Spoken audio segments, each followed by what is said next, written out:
हरे कृष्ण। आप सभी का स्वागत है श्रीमद् भागवतम के आज के सत्र में। हम भगवान का कीर्तन करेंगे। जय राधा माधव कुंज बिहारी, जय राधा माधव कुंज बिहारी,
ब्लूटूथ ऑन है।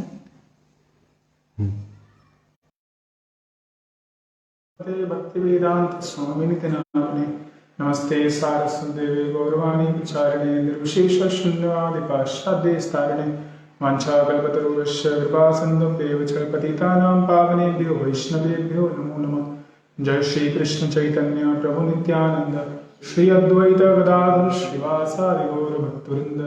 हरे कृष्णा कृष्णा कनेक्टेड। हरे कृष्ण। तो आज हम श्रीमद् भागवतम के 23 खंड के दूसरा अध्याय लेंगे। तो कल हमने देखा किस प्रकार विदुर जी अपने घर से निकाले गए और वह अनेक तीर्थ स्थानों का भ्रमण किए और उनका मुलाकात उद्धव जी से होता है और वो उद्धव से अनेक प्रश्न करते हैं। तो उन प्रश्नों का किसका चल रहा है, इसका हम पहला पाठ देख रहे हैं। उद्धव मैत्रेय विदुर संवाद आप देखेंगे कि भगवान कृष्ण का जो दिव्य लीलाएं का स्मरण करते हैं उद्धव जी, तो उसके विषय में बातचीत होगी।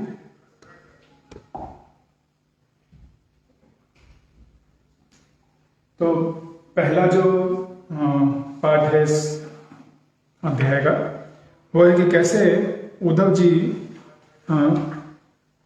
भगवान के स्मरण में उनको भगवान का स्मरण होता है और विदुर के प्रश्नों के कारण उनके ऊपर क्या असर पड़ता है वो हम देखेंगे। उद्धव की उच्च स्थिति के विषय में सुनेंगे। श्रीशुक उवाच इति भागवतः पृष्ठ छत्रावार्तां प्रियाश्रयां प्रतिवक्तुं न चोत्सेह औत्कण्ठया स्मारितेश्वरः। श्री सुखदेव गोस्वामी ने कहा कि जब विदुर ने महान भक्त उद्धव से प्रियतम कृष्ण का संदेश बतलाने के लिए कहा तो भगवान की स्मृति के विषय में अत्यधिक विवलता के कारण उद्धव तुरंत उत्तर न दे पाए। तो भगवान के विरह में का उनको शोक पहले से था और जब विदुर ने उद्धव से प्रश्न किए तो उन्हें भगवान कृष्ण का स्मरण हो गया और वह उत्तर नहीं दे पाए ना। वो काफी एक दिव्य भाव बहुत ही गहरे भाव में चले गए और उस कारण वो उत्तर नहीं दे पाए। तो ये अब उद्धव जी कौन है, उद्धव जी का बाल्यावस्था कैसा था उसके विषय में थोड़ा शुभ गोस्वामी बता रहे हैं कि वे अपने बचपन में ही जब 5 वर्ष के थे तो भगवान कृष्ण की सेवा में इतने लीन हो जाते थे कि जब उनकी माता प्रातःकालीन कलेवा करने के लिए बुलाती तो वे कलेवा करने नहीं जाते थे।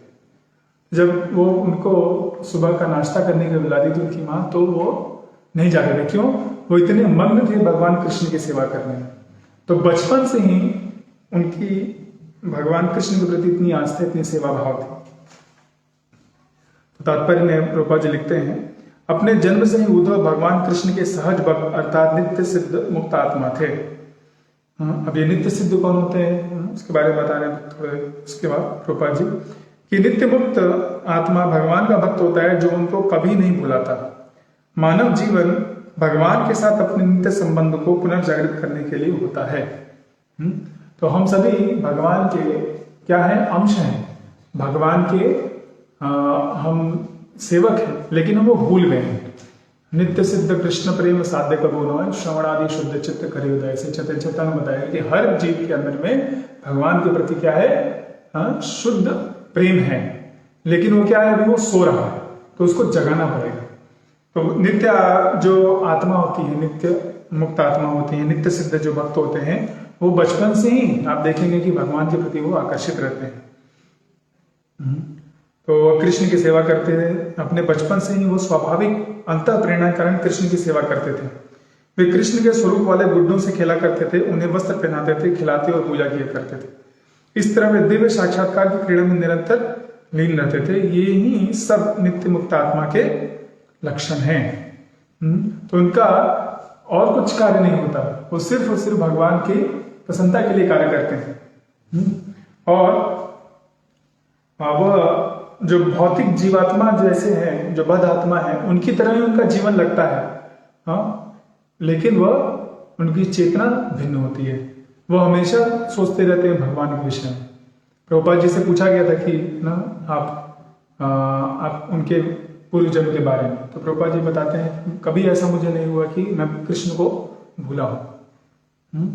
मुझे कोई ऐसा समय याद नहीं मैं कृष्ण को भूला हूं, तो हमेशा वो कृष्ण को याद करते हैं। तो यह जागृति मानव जीवन भगवान के साथ अपने नित्य संबंध को पुनर्जागरण करने के लिए होता है और सारे धार्मिक आदेश जीव की उस सुप्त अंतः प्रेरणा को जागृत करने के लिए ही होते हैं। तो जितने भी आदेश दिए जा रहे हैं, जितने भी हमको ये गीता पढ़ रहे हैं, भागवत पढ़ रहे हैं, आज गीता जयंती का दिन है, मोक्षदा एकादशी का दिन है, आज के दिन ही भगवान कृष्ण ने अर्जुन को गीता सुनाई थी। तो यह सब किस लिए है? ये इसीलिए कि हमारा जो भगवान के प्रति प्रेम है वो जागृत हो जाए और हम उनकी सेवा में वापस लग जाए। अभी जो हम अपनी इंद्रिय तृप्ति में लगे हुए हैं, इस भौतिक संसार में जन्म मृत्यु के चक्र में पड़े हुए हैं, उससे हम बाहर निकल पाएंगे। तो मानव जीवन का यह प्रमुख उद्देश्य है। यह जागृति जितनी ही जल्दी लाई जा सके उतनी ही तेजी से मानव जीवन का उद्देश्य पूर्ण हो जाता है। भक्तों के अच्छे परिवार में बालक को भगवान की सेवा करने का अनेक प्रकार से अवसर मिलता है। ऐसा व्यक्ति जो पहले से भक्ति में प्रगति कर चुका होता है, उसे ऐसे प्रबुद्ध परिवार में जन्म लेने का अवसर प्राप्त होता है। इसकी पुष्टि भगवदगीता 6.41 में हुई है। सुचिनाम श्रीमदांगे योगो भ्रष्टो भी जायते। पतित भक्त को सुसंपन्न ब्राह्मण परिवार में या धनी वैश्य परिवार में जन्म लेने का अवसर प्राप्त होता है।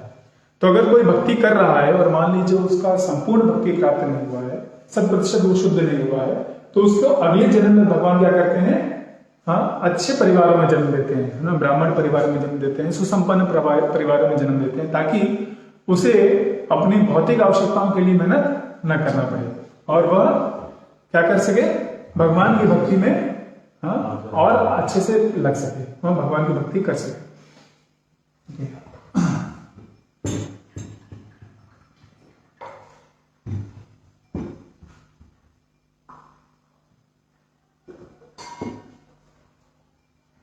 तो भगवान देखिए कितने दयालु हैं कि हमको मौका दे रहे हैं भगवान की भक्ति करने का, उनकी सेवा करने का, और जो हम सेवा कर चुके हैं उस सेवा को भी वो बचाते हैं।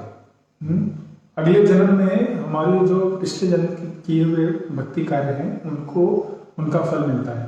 अगर हम 20% किए हैं तो हम 21% से शुरुआत करते हैं, और वो ये भी देखते हैं कि आगे जो समय है, अगला जो मनुष्य जीवन है, उसमें हमें ज्यादा से ज्यादा भगवान की सेवा करने का मौका मिले। तो हर एक मनुष्य का एक कर्तव्य है, प्रत्येक मनुष्य को चाहिए कि वो जब भी भगवान के संपर्क में आए, भक्तों के संपर्क में आए, उसे कृष्ण की भक्ति में लगना चाहिए और तीव्रता से भक्ति करनी चाहिए। तीव्रेण भक्ति योगेन यजेत पुरुषं परम, पिछले स्कंद में ये चर्चा हुई थी कि आपको मोक्ष काम है या कोई काम नहीं है, सब तरह का काम आपको इच्छा है, आप क्या करिए, तीव्रेण भक्ति योगेन, आप तीव्रता से भगवान की भक्ति करिए। तो उद्धव का ये जो सेवा भाव बचपन से था उसके बारे में अब और बता रहे हैं कि वृद्धावस्था में क्या होता है, क्या वो कम हो जाता है? तो बहुत ही सुंदर श्लोक है।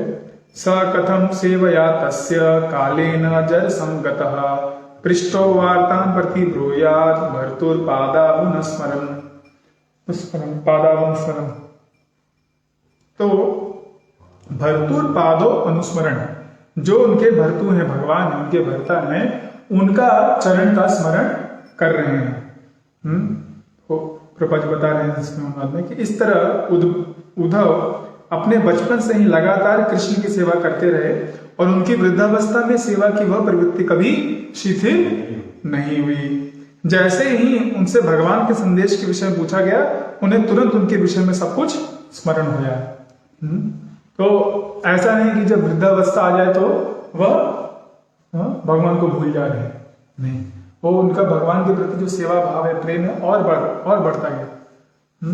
आमतौर पे देखिए हम लोग किसी के यहाँ नौकरी करते हैं, गवर्नमेंट की नौकरी करते हैं या प्राइवेट कंपनी में नौकरी करते हैं, तो 50-60 के बाद 7 साल के बाद उनको क्या दिया जाता है, रिटायरमेंट दिया जाता है, सेवानिवृत्ति है कि भाई अभी आप आराम करिए, अभी आप सेवा करने के लिए आपका उतना क्षमता नहीं है। लेकिन भक्ति में कभी भी रिटायरमेंट नहीं होता है, बल्कि जैसे जैसे हम भक्ति करते हैं उतना सेवा करने का भाव और बढ़ता जाता है और सेवाएं बढ़ती रहती हैं। पहले हम सिर्फ अपनी शुद्धता, अपने साधना करते हैं, बाद में दूसरों के लिए, परोपकार के लिए।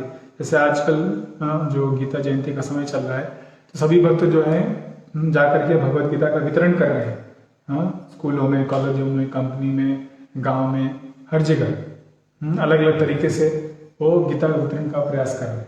तो ये भगवान के भक्तों का यह स्वभाव है कि उनका भक्ति जो है वह शरीर के साथ वो शिथिल नहीं होता है। तात्पर्य प्रभुपाद जी कह रहे हैं, भगवान के प्रति दिव्य सेवा लौकिक नहीं होती, भक्त की सेवा प्रवृत्ति क्रमशः बढ़ती जाती है और कभी शिथिल नहीं पड़ती। सामान्यतः वृद्धावस्था में इस व्यक्ति को सांसारिक सेवा से निवृत्ति लेने की अनुमति दे दी जाती है, किंतु भगवान की दिव्य सेवा से कोई निवृत्त नहीं होता है।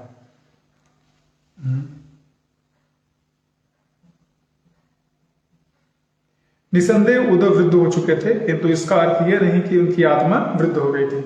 दिव्य स्तर पर उनकी सेवा प्रवृत्ति परिपक्व हो चुकी थी। अतएव जब विदुर ने कृष्ण के विषय में प्रश्न किया तो उन्होंने तुरंत भगवान के सारे संदर्भों सहित स्मरण किया, और वे शारीरिक स्तर पर स्वयं को भूल गए। तो जितना भी भगवान का विषय में संबंध में वो जानते थे, जो लीलाएं थी, उनके तुरंत स्मरण में आ गया, और वह क्या हुआ, वो शारीरिक स्तर को ही भूल गए। इस भौतिक संसार से परे जो आध्यात्मिक स्तर है, आध्यात्मिक संसार है, जगत है, उस स्तर पे प्रवेश कर गए वो। तो यह शुद्ध भक्ति का लक्षण है, जैसा कि बाद में हम पढ़ेंगे भगवान कपिल देव के द्वारा। लक्षणम भक्ति योगस्य, इन सब प्रसंगों में बताया जाएगा कि यह भक्ति योग का लक्षण है, शुद्ध भक्ति का लक्षण है कि व्यक्ति जो है जिस भगवान के विषय में सुनते ही उनका सारा जो लीला है उसको स्मरण हो जाता है। तो ये जैसे एक हम लोग केमिस्ट्री में पढ़ते थे कैटलिस्ट, जैसे ही उनके विषय में प्रश्न किया गया, कृष्ण के विषय में प्रश्न किया गया, तुरंत वह क्या कर रहे हैं, सारा का सारा भगवान कृष्ण की लीला उनकी विषय में चिंतन करने लगते हैं। वे क्षण मन के लिए एकदम मौन हो गए और उनका शरीर हिलना डुला तक नहीं। और वे भक्ति भाव में भगवान के चरण कमलों के रूपी अमृत में पूरी तरह निमग्न हो गए और उसी भाव में गहरे उतरते दिखने लगे। तो जैसे जैसे ना समय बीत रहा था वैसे वैसे और वो भगवान का उनको स्मरण हो रहा था, उनकी लीलाओं का स्मरण हो रहा था, उनके जो क्या कहते हैं जो दया है, कृपा है, जो गुण है, उस विषय में वह सोचने लगते हैं और गहराई में उतरते हुए दिखाई दे रहे हैं। ये सारे के सारे भाव जो है सुखदेव गोस्वामी यहाँ पे बता रहे हैं। तो असली भक्त का यही लक्षण है कि वह भगवान के विषय में जितना वो ज्यादा सोचता है, जितना वो बोलता है, सेवा करता है, उतना और भगवान से उसका प्रेम क्या है, गाढ़ा हो जाता है। विदिर द्वारा कृष्ण के विषय में पूछे जाने पर ऐसा प्रतीत हुआ कि मानो उद्धव नींद से जगे हुए। वे खेद करते प्रतीत हुए कि इन्होंने भगवान के चरण कमलों को भुला दिया। इस पर उन्होंने पुनः भगवान के चरण कमलों का स्मरण किया और उनके प्रति अपनी दिव्य प्रेमा भक्ति का स्मरण किया। ऐसा करने से उन्हें वैसा ही आनंद मिला जैसा कि वे भगवान की उपस्थिति में अनुभव करते थे। तो जब भगवान स्वयं थे, तब भी उनके साथ वो आदान प्रदान करते थे, लेकिन भगवान के चले जाने के बाद, दिव्य धाम चले जाने के बाद वो उनको मौका नहीं मिल रहा था।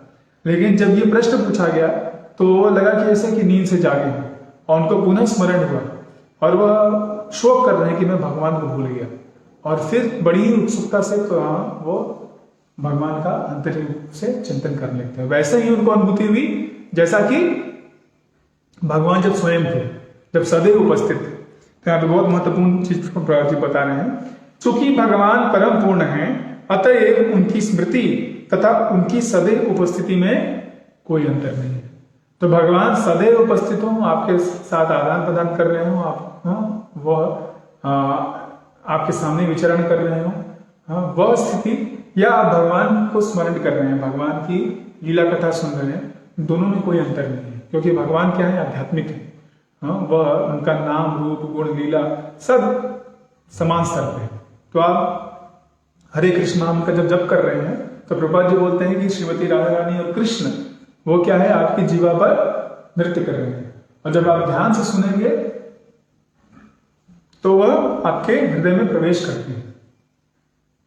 तो साक्षात भगवान श्री राधा कृष्ण आ रहे हैं, राधा गोविंद जी आ रहे हैं, राधा रमन जी आ रहे हैं। तो हमें बहुत ही उत्सुकता से और ध्यान पूर्वक हमें भगवान के नाम पर जप करना चाहिए, भगवान की लीलाओं को सुनना चाहिए। और अगर ये कोई व्यक्ति नहीं है तो हम स्वयं स्मरण कर सकते हैं। जब हम सुन रहे हैं तो इतनी अच्छे तरह से सुने कि बाद में हम उसको याद कर सके, याद रहे भगवान की ये सब लीलाएं। तो प्रभुपाद जी ने ये सारी पुस्तकें लिखी हैं, विशेषकर उन्होंने भागवत और कृष्ण बुक दिया है जिसमें सिर्फ कृष्ण की लीलाओं के विषय में, सारी वृंदावन और द्वारका लीलाओं के विषय में बताया गया है। अभी इस अध्याय में भगवान कृष्ण की वृंदावन लीलाओं का वर्णन होगा, अगले में बाहर की द्वारका और मथुरा की लीलाओं का वर्णन होगा। तो एक तरह से समझिए छोटा सा मतलब ये वो है, ट्रेलर है दशम स्कंद का इस दो अध्यायों में। तो क्योंकि भगवान पूर्ण है तब उनकी स्मृति और उनकी सदैव उपस्थिति में कोई अंतर नहीं है। इस तरह उद्धव एक क्षण के लिए पूर्णतः मौन रहे, किंतु वे आनंद के अधिकाधिक गहरे जाते हुए प्रतीत हुए। भावावेश का प्रदर्शन महाभागवतों द्वारा किया जाता है। शरीर में 8 प्रकार के दिव्य परिवर्तन होते हैं। ये हैं अश्रु, कंपन, प्रस्वेदन, बेचैनी, रोमांच, गले का रुंधना इत्यादि। और विदुर के समक्ष उद्धव में इन सब का प्राकट्य हुआ। तो ये जो बहुत ही उन्नत भक्त होते हैं, महाभागवत होते हैं, उनके शरीर में यह स्वाभाविक रूप से होता है। इसका कुछ लोग प्राकृतिक रूप से उनका वो क्या करना, इमिटेट करना चाहते हैं। हाँ, लेकिन वह सही नहीं है। जब आप उस स्तर पे पहुंचेंगे, हाँ, भक्ति के महाभागवत स्तर पे पहुंचेंगे, तो अपने आप ये होते हैं, आप करना नहीं पड़ता। हाँ, तो इसलिए हमें जब भी ऐसे महाभागवत में ऐसे गुण देखें तो हमें उसका मजाक नहीं उड़ाना चाहिए और हमें उनको सम्मान देना चाहिए। और स्वयं इसको अपने जीवन में उतारने का प्रयास नहीं करना चाहिए कि हम भी, उनको इतना सम्मान मिला तो हम भी सम्मान प्राप्त करने के लिए भगवान के लिए रोएंगे और वो सब करेंगे, वो हमें नहीं करना चाहिए। इससे प्रकृति सहजिया लोग बहुत ज्यादा करते हैं, वो बहुत सहज लेते हैं, भगवान की भक्ति को बहुत सहज लेते हैं, आसान समझते हैं कि हम भी उस स्तर पे हैं जो महाभागवतों का स्तर है। तो विदुर जी क्योंकि स्वयं महाभागवत है तो वो ये समझ सकते हैं कि उद्धव के साथ क्या हो रहा है। अब विदुर के बारे में, उद्धव को कैसे विदुर ने उनको देखा, जब उनके समक्ष ऐसा महाभागवत अपना दिव्य भाव प्रस्तुत कर रहे हैं तो वो कैसे देख रहे हैं। विदुर ने देखा कि उद्धव में संपूर्ण भावों के कारण समस्त दिव्य शारीरिक परिवर्तन उत्पन्न हुए हैं और वे अपनी आंखों से विषयों के आंसुओं को पोंछ डालने का प्रयास कर रहे हैं। इस तरह विदुर यह जान गए कि उद्धव ने भगवान के प्रति गहन प्रेम को पूर्ण रूपेण आत्मसात कर लिया है। तो उद्धव समझ गए, विदुर समझ गए कि उद्धव जो है अभी भगवान के विरह में है और वह अपने जो भाव है उसको नियंत्रण करना चाह रहे हैं और नहीं दिखाना चाह रहे कि ये हमारे साथ ऐसा हो रहा है। तो उद्धव का जो है यह दिव्य स्थिति दिखा रहा है, वो कितने महान भक्त हैं और कितना उन्नत उन्होंने ये भक्ति को प्राप्त कर लिया है। भगवान के एक अनुभवी भक्त विदुर ने उद्धव में भक्ति में जीवन के उच्चतम लक्षण देखे और उन्होंने उनके प्रति भक्तवत प्रेम की सिद्धावस्था की पुष्टि की। ऐसे भाव में शारीरिक परिवर्तन आध्यात्मिक स्तर पर प्रकट होते हैं और ये अभ्यास द्वारा उत्पन्न की गई कृत्रिम अभिव्यक्तियां नहीं होती हैं। तो जैसे मैं बता रहा था कि अभ्यास के द्वारा कृत्रिम रूप से आप दिखाना चाहेंगे तो ऐसे नहीं होता है। हाँ, भक्ति के विकास की 3 अवस्थाएं होती हैं। तो भक्ति के विकास की 3 अवस्थाओं के बारे में बता रहे हैं।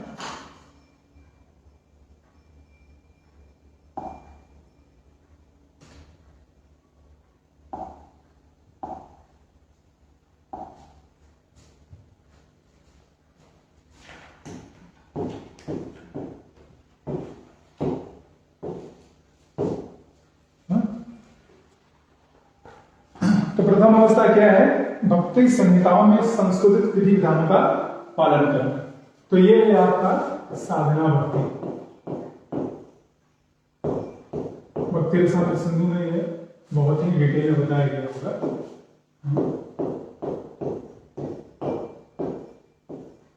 तो जितने भी विधि विधान दिए गए हैं 64 उन्होंने रूप गोस्वामी ने नियम कानून दिए हैं, प्रक्रियाएं दी हैं जिनके द्वारा हमें भक्ति करना है। ठीक है, तो उनका हमें अच्छे से पालन करना चाहिए। ठीक, दूसरी अवस्था है भक्ति की स्थायी दशा का आत्मसात होना और उसकी अनुभूति होना। अंतिम अवस्था है दिव्य शारीरिक अभिव्यक्ति की लक्षणों वाली भाव अवस्था। तो दूसरा आपका है स्थायी भाव, जब आपको प्राप्त हो जाए, भाव भक्ति हो जाए। ठीक है,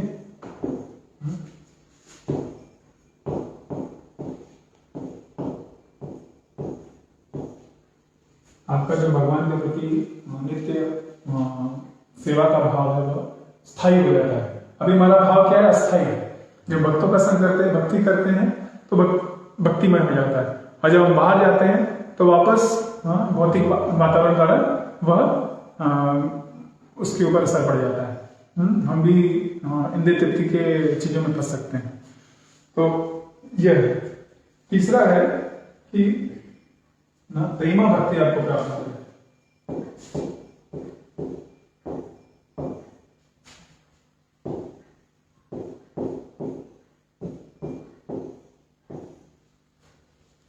ठीक है, तो भगवान की प्रेम भक्ति में ये दिव्य शारीरिक अभिव्यक्ति की लक्षणों वाली भाव अवस्था। तो जब ये तीसरा स्तर आपको प्राप्त होता है तब आपको ये जो 9 अष्ट सात्विक विकार है अपने आप उत्पन्न होते हैं।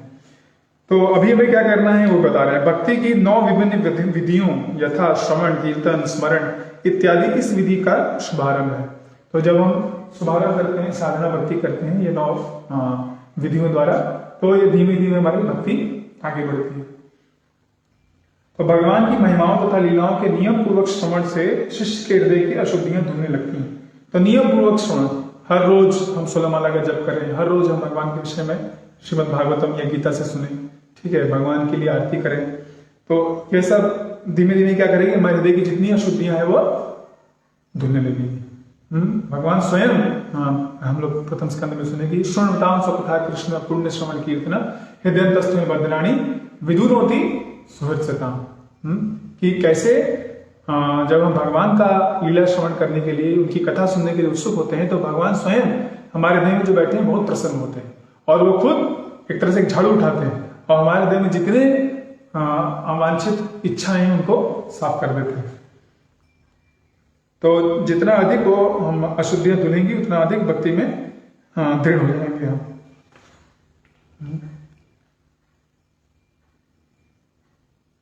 क्रमिक विकास की ये विभिन्न अवस्थाएं ईश प्रेम की सर्वोच्च अवस्था तक पहुंचा देती हैं और इस सर्वोच्च अवस्था में भी स्नेह, क्रोध तथा अनुराग जैसे लक्षण पाए जाते हैं। तो ये जो क्या कहते हैं,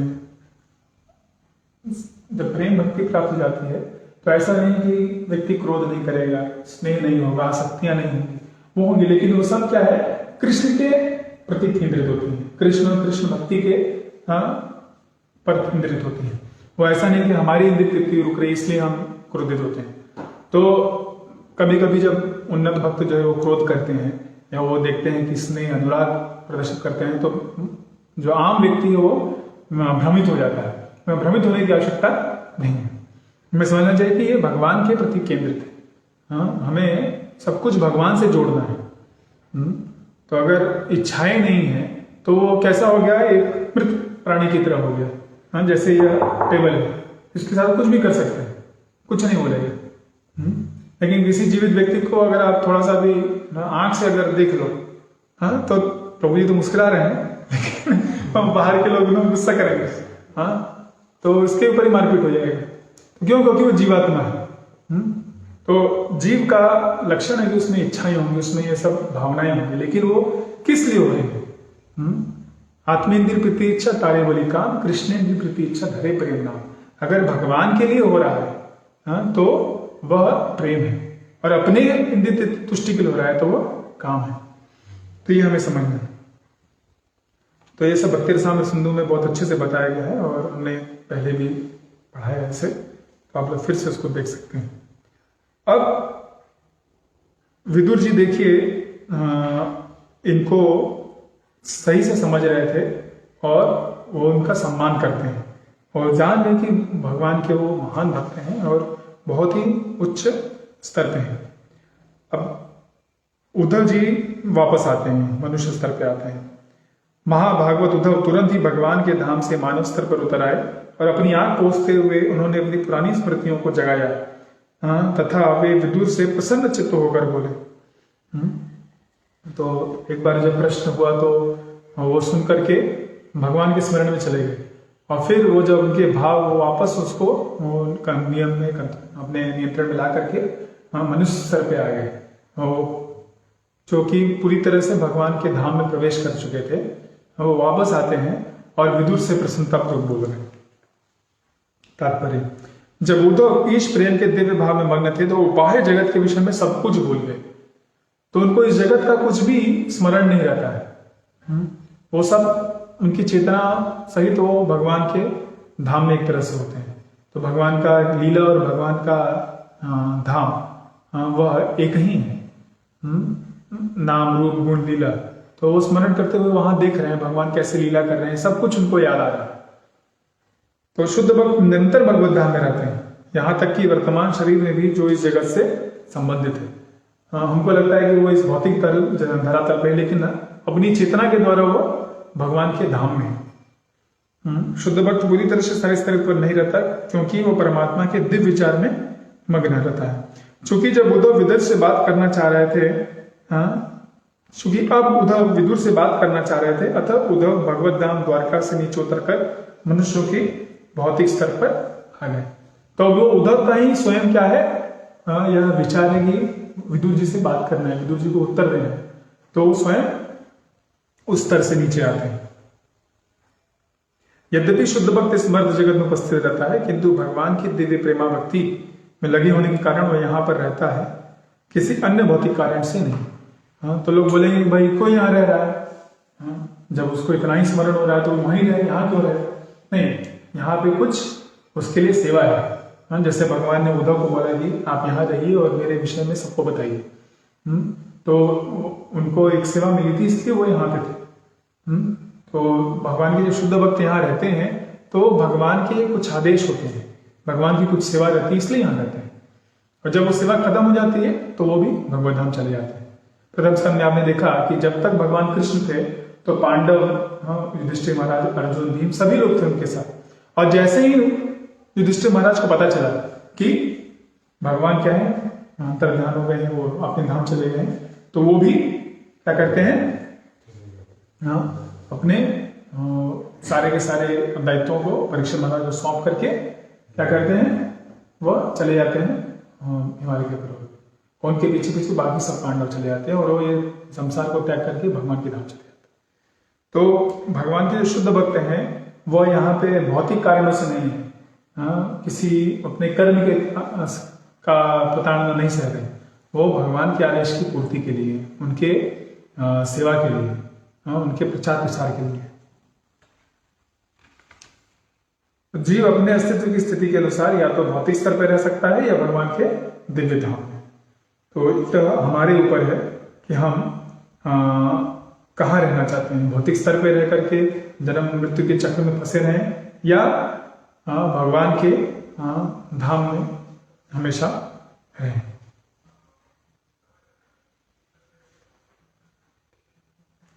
तो जो नेक्स्ट पार्ट आ रहा है 7 से 11 में,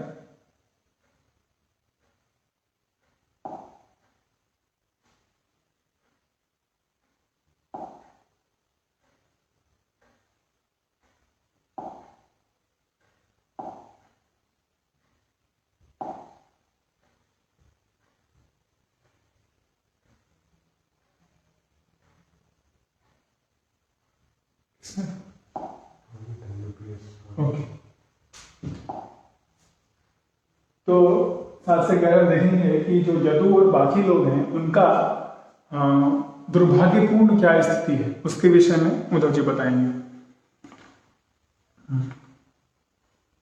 उद्धव उवाच कृष्णद्युम्नि निम्लोचे गीर्णेश्वर जगरेणः किं नु न कृष्णं ब्रूया गतश्रीषु गृहेष्वहम्। तो वो बोल रहे हैं कि हे विदुर, संसार का सूर्य कृष्ण अस्त हो चुका है और अब हमारे घर को काल रूपी भारी अजगर ने निगल लिया है। मैं आपसे अपनी कुशलता के विषय में क्या कह सकता हूँ। तो यहाँ पे उद्धव को जो है वो विदुर के साथ सहानुभूति प्रदर्शित कर रहे हैं। उनको पता है कि विदुर जी भी शोक मग्न है, तो इसलिए वो ऐसे बोल रहे हैं कि हम सिर्फ आप ही नहीं, मैं और पूरा संसार जो है वो शोकमग्न है। जब विदुर को महान यदुवंश के तथा अपने परिवार कुरुवंश के संहार का संकेत मिला तो वे अत्यधिक उद्विग्न हो उठे। और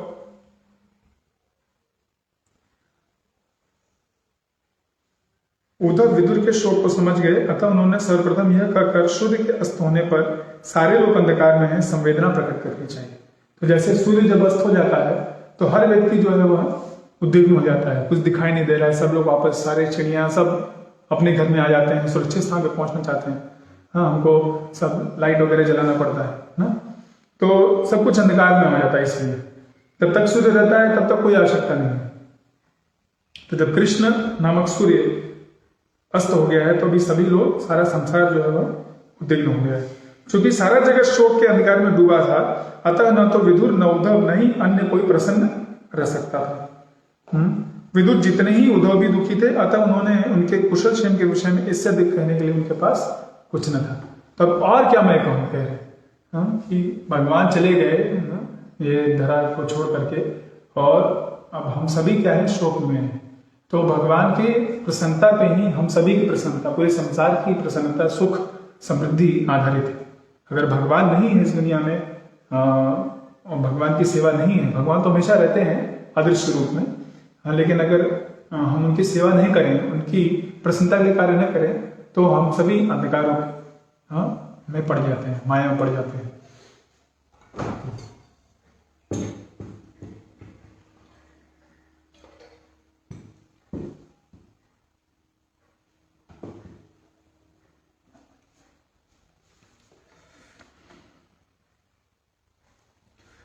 अब यहाँ पे सूर्य और कृष्ण की जो तुलना की गई है बहुत बहुत महत्वपूर्ण है। वो बता रहे हैं, सूर्य से कृष्ण की तुलना उपयुक्त है। सूर्य के अस्त होते ही अंधकार स्वतः छा जाता है, किंतु सामान्य व्यक्ति द्वारा अनुभव किया जा गया अंधकार सूर्य को प्रभावित नहीं कर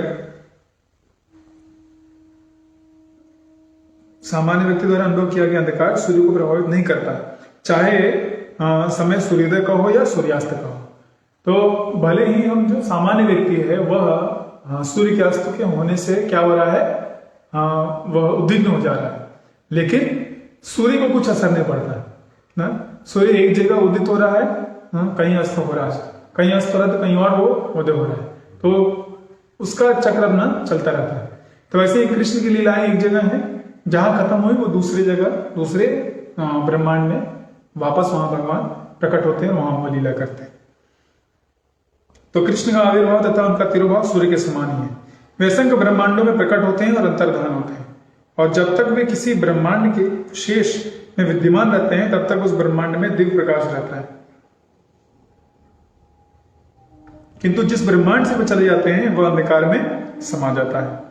तो जब वो इस ब्रह्मांड में थे तो पूरा प्रकाशमय था, हर व्यक्ति खुशहाल था, पूरी प्रकृति लहरा रही थी, और जब वे इस ब्रह्मांड को छोड़ के चले जाते हैं तो हर व्यक्ति एक तरह से दुखी हो जाता है।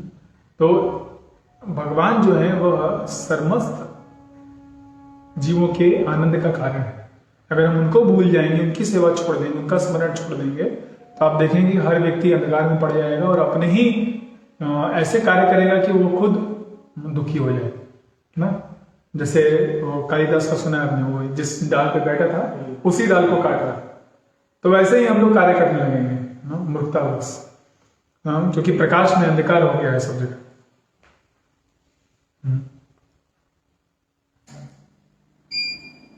सूर्यास्त के समय सर्प प्रबल हो उठते हैं, चोरों को प्रोत्साहन मिलता है, भूत प्रेत सक्रिय हो उठते हैं, कमल म्लान हो जाते हैं, चक्रवाकी विलाप करने लगते हैं।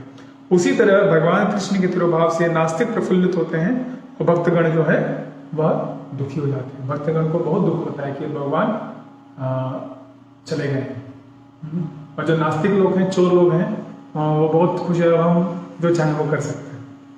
तो यह पूरा संसार जो एक तरह से अंधकार में हो गया है, और उद्धव इसी बात को कहकर उनके साथ, विदुर के साथ सहानुभूति प्रकट कर रहे हैं। अब वो बता रहे हैं कि कैसे ये पूरा संसार दुर्भाग्य है, और उनसे ज्यादा दुर्भाग्यशाली कौन है? यादव लोग, यदुवंशी। दुर्भगवत लोकोयम यदवो नितराम अपि ये सवसंतो न विदुर हरि मीना ओडुपम। समस्त लोकों समेत ये ब्रह्मांड अत्यंत भागा है। हाँ, यदु कुल के सदस्य तो उनसे भी बढ़कर अभागे हैं, क्योंकि वे श्री हरि को भगवान के रूप में नहीं पहचान पाए, जिस तरह मछलियां चंद्र को नहीं पहचान पाती। तो ये ब्रह्मांड के लोग बद्ध जीवात्मा हैं, और वो भगवान को नहीं समझ पाए, और भगवान अभी अपने धाम चले गए, तो वो अभागे हैं। लेकिन उनसे ज्यादा अभाग्यशाली कौन है? जो भगवान के साथ रहते थे, यदुकुल के लोग, वो भी नहीं समझ पाए, वो सिर्फ उनको एक परमात्मा के रूप में वो स्वीकार कर पाए। तो ये पहले इसका न्याय था कि वदन्ति तत्तद्विदस् तत्त्वं यद् ज्ञानमग्नयं ब्रह्मेति परमात्मेति भगवान की शब्द। तो भगवान का साक्षात्कार जो है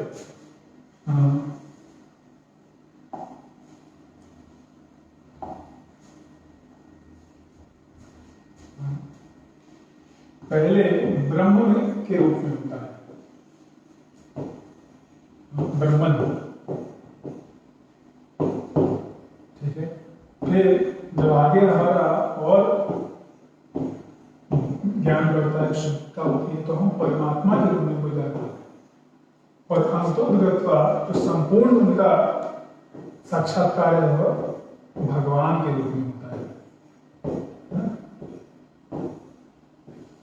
तो ब्रह्मेति परमात्मेति भगवानेति शब्द थे। तो ब्रह्म ज्योति है, भगवान के शरीर के अंदर कांति है, वह सबसे पहले व्यक्ति को उसका साक्षात्कार होता है। और उसके बाद फिर परमात्मा रूप में, कि कैसे वो हर एक प्राणी के शरीर में परमात्मा के रूप में विद्यमान है और वह नियंत्रण कर रहे हैं सर्वत्र। और भगवान जो है उससे ज्यादा, भगवान मतलब कि व्यक्ति, supreme personality of godhead Prabhupada बोलते हैं ना, वो पर्सन है, व्यक्ति है, उनमें भावनाएं हैं, उनका साकार रूप है, अपना नाम है। और भक्तों के प्रति वह प्रेम करते हैं। जो जितने जीव हैं वो उनके ही भक्त हैं, उनके ऊपर कृपा वह देना चाहते हैं। तो इस रूप में जब हम जानते हैं तब क्या है, यह संपूर्ण 100% हम जान रहे हैं उनको। तो यह बहुत कम लोग जान पाए। और यदु भले ही कृष्ण उनके साथ थे, फिर भी यदु लोग उनको इस तरह नहीं समझ पाए।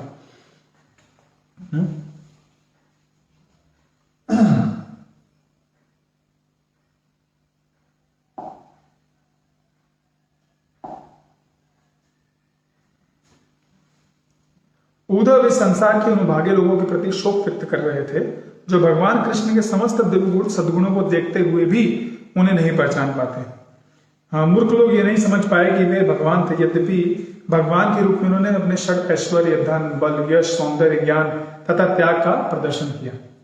तो पराशर मुनि ये श्लोक बताते हैं कि भगवान कौन है। भगवान जिनमें ये 6 षड ऐश्वर्य हैं, समस्त धन, समस्त बल, समस्त यश, सौंदर्य, ज्ञान और त्याग, रिनंसिएशन। तो जिसमें ये सारे के सारे गुण हो संपूर्ण रूप में, वही व्यक्ति भगवान कहलाता है। हर व्यक्ति को भगवान नहीं कह सकते। आजकल भगवान बनना तो बहुत आसान हो गया है। किसी को भी कोई चमत्कारी शक्ति है तो उसको लोग भगवान बोलते हैं, लेकिन ऐसा नहीं है। तो भगवान कृष्ण ने अपने सारे भगवत्ता को प्रदर्शित किया, फिर भी मूर्ख लोग ये नहीं समझ पाए। अब ये कौन है? ये अभागे लोग हैं। इनसे भी ज्यादा अभागे कौन है? इनसे भी अधिक अभागे हैं भगवान के पारिवारिक सदस्य यदुवंशी, जो भगवान के संग में सदैव रहते हुए भी पूर्ण पुरुषोत्तम भगवान के रूप में नहीं पहचान पाए। उद्धव ने अपने भाग्य पर भी शोक व्यक्त किया। तो संसार के लोग भागे हैं, उनसे ज्यादा भागी कौन है? यदुवंश। और सबसे ज्यादा भागा कौन है? उद्धव बोल रहे हैं, मैं स्वयं को बोल रहे हैं। उद्धव अपने भाग्य पर भी शोक व्यक्त किया, क्योंकि कृष्ण को पूर्ण पुरुषोत्तम भगवान के रूप में जानते हुए भी, वे तो जानते थे कि ये भगवान है, फिर भी वो इस अवसर का पूरा लाभ नहीं उठा पाए, भक्ति नहीं कर पाए थे। तो उन्होंने स्वयं समेत सबों के भाग्य पर खेद प्रकट किया। तो ऐसा नहीं है कि वो बाहर के लोग अभागे हैं, यदि लोगों को भी अभागे हैं, मैं क्या हूं, मैं बहुत भाग्यशाली नहीं। स्वयं को भी वो बोलेंगे मैं सबसे ज्यादा दुर्भाग्यशाली, मुझे पता था, फिर भी मैं भगवान की उतनी भक्ति नहीं कर पाया, उतना उनकी सेवा नहीं कर पाया, उनको प्रसन्न नहीं कर पाया। तो भगवान के शुद्ध भक्त अपने आप को सर्वाधिक अभागा सोचता है। तो ये भगवान के जो शुद्ध भक्त होते हैं, उनका स्वाभाविक चेतना है कि वो अपने आप को बहुत निम्न समझते हैं। ऐसा भगवत प्रेम की अधिकता के कारण होता है, और यह विरह की दिव्य अनुभूतियों में से एक है। वो भगवान से इतना प्रेम करते हैं, उनकी सेवा करना चाहते हैं इतना, लेकिन वो क्षमता नहीं कर नहीं पाते। तो इसलिए वो सोचते हैं कि हम क्या है, बहुत ही अभागे। यहां पे एक उदाहरण दिया जा रहा है कि मछलियां चंद्रमा को नहीं पहचान पाती हैं। तो चंद्रमा का उत्पत्ति भी समुद्र से होता है, क्षीर सागर से होता है। तो मछलियां जो है वो भी सोचती हैं कि जैसे अन्य चमकीली चीजें, वैसे चंद्रमा भी वैसी ही एक चमकीली चीज जो कि निकल के गई, तो समुद्र मंथन किया गया तब निकला। तो इसलिए भगवान भी इसी तरह हमारे समक्ष रहते हैं, हम लोग के साथ रहते हैं। जब आते हैं तो आम व्यक्ति सोचता है कि जैसे बाकी लोग हैं वैसे ये भी एक सामान्य व्यक्ति, तो इस तरह से वह नहीं समझ पाते हैं भगवान। 9वां श्लोक लेंगे। यदुगण अनुभवी भक्त, विद्वान तथा मनोवैज्ञानिक अध्ययन में पटु थे। इससे भी बड़ी बात यह थी कि वे सभी लोग समस्त प्रकार की विश्रांति में भगवान के साथ रहते थे। फिर भी वे उन्हें केवल उस ब्रह्म के रूप में जान पाए जो सर्वत्र निवास करता है। तो सर्वत्र निवास करने वाला परमात्मा स्वरूप में उनको जान पाए। भले ही भगवान का उनको सानिध्य प्राप्त था, भगवान के संग रहते थे, उनके सुख में दुख में जो भी कार्य है ना, युद्ध में हर समय उनके साथ थे, फिर भी वह भगवान को पूर्णतः न समझ पाए। तो वेदों में कहा गया है कि परमात्मा को मात्र विद्वता या मानसिक चिंतन के बल पर नहीं समझा जा सकता। नायम आत्मा प्रवचनी न लभ्यो न मेधया न बहुना श्रुतेन। वे केवल उसके द्वारा ज्ञेय हैं जिसे भगवत कृपा प्राप्त होती है। तो भगवान को कौन समझ सकता है? वही समझ सकते हैं जो कि भगवान की कृपा जिनको प्राप्त हुई हो। तो सारे यादव असाधारण विद्वान एवं अनुभवी थे, किंतु भगवान को हर एक के हृदय निवास करने वाले के रूप में जानते हुए भी यह न समझ पाए कि वे आदि भगवान हैं। ज्ञान की यह कमी उनके अपर्याप्त पांडित्य के कारण नहीं, किंतु उनके दुर्भाग्य का कारण था। उनको भगवान की पूरी कृपा न मिल पाई इस कारण। अब कोई कह सकता है कि वृंदावन में भी तो लोग नहीं जानते, वृंदावन में तो लोग ये भी नहीं जानते कि वो परमात्मा है, हम भगवान की बातों छोड़ दिए। लेकिन वृंदावन के जो भक्त हैं उनका क्या स्थिति है? वृंदावन के निवासी भगवान के शुद्ध अनौपचारिक भक्त थे और वे उन्हें प्रेम का एकमात्र लक्ष्य समझते थे। तो वो भगवान को शुद्ध प्रेम करते थे और भगवान को प्रसन्न करने के लिए प्रयास करते थे। तो जो असली ध्येय है, जिसका ध्येय है भगवान को प्रसन्न करना, तो उसके लिए ऑलरेडी वो उस स्तर पे कार्य कर रहे थे। तो ये ज्ञान नहीं भी था कि वो परमात्मा है या भगवान है, वो असर नहीं था, क्योंकि ब्रह्मा के साथ वो प्रेममय सेवा पहले से ही कर रहे हैं। तो वृंदावन के जो भक्त हैं वो विशेष, किंतु यदुकुल अथवा द्वारकापुरी के निवासी कृष्ण को वासुदेव के रूप में या सर्वत्र निवास करने वाले परमात्मा के रूप में जानते थे, लेकिन परमेश्वर के रूप में नहीं जानते थे। तो इस तरह से वो बता रहे हैं कैसे जो यदु लोग हैं वह भगवान को पूर्णतया नहीं समझ पाए। तो हमें भी भगवान के विषय में ज्ञान अर्जन करना चाहिए, जानना चाहिए कैसे पूरे भगवान ने ये सृष्टि बनाई है, उसको वहीं चला रहे हैं, कैसे वो हर जगह व्याप्त हैं और वो परमात्मा रूप में भी हैं। लेकिन जो उससे महत्वपूर्ण चीज है, सबसे महत्वपूर्ण जानना है कि वो एक व्यक्ति है। वो उनका जो भगवत तत्व है कि वो प्रेम का आदान प्रदान चाहते हैं और हमें उनको प्रसन्न करना चाहिए। यह चीज हमें ज्यादा क्या करना चाहिए, अपने जीवन में उतारने का प्रयास करें, कैसे मैं भगवान को सेवा कर सकूं, प्रसन्न कर सकूं। 10वां श्लोक है, बहुत ही फेमस श्लोक है। देवस्य मायया सृष्टा ये चान्यत सदाश्रिता भ्रामते दीर्घ तद्वाक्यैर मन्युतात्म मनोहरो। भगवान की माया द्वारा मोहित व्यक्तियों के वचन किसी भी स्थिति में उन लोगों की बुद्धि को विचलित नहीं कर सकते जो पूर्णतया शरणागत है। तो जो भगवान के विषय में नहीं जानते हैं लोग, वो अपने मानसिक मन के बुद्धि के द्वारा कुछ भी भगवान के विषय में बोलते हैं, वो गलत ही बोलते हैं और उसके द्वारा क्या हो रहा है, लोगों की आस्था जो है वो कम हो जाती है। लेकिन जो व्यक्ति भगवान का पूर्णतः शरणागत है उसको कोई असर नहीं होता है।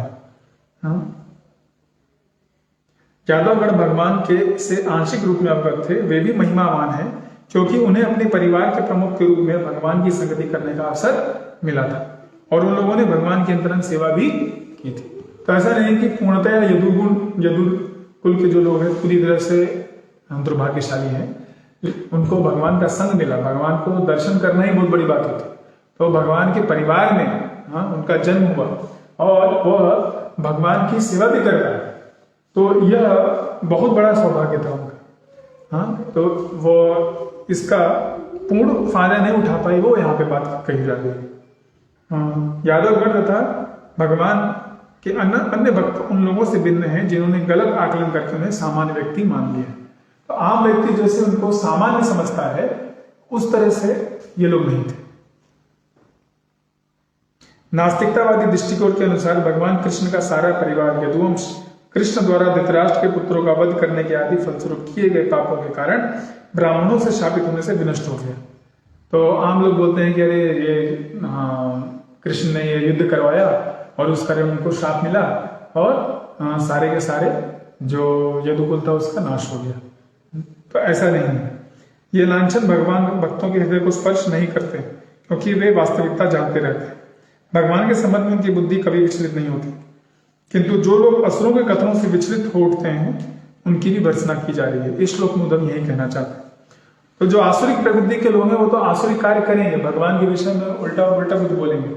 हाँ, हमारा यह कर्तव्य है कि हम भगवान के विषय में तत्वता जाने।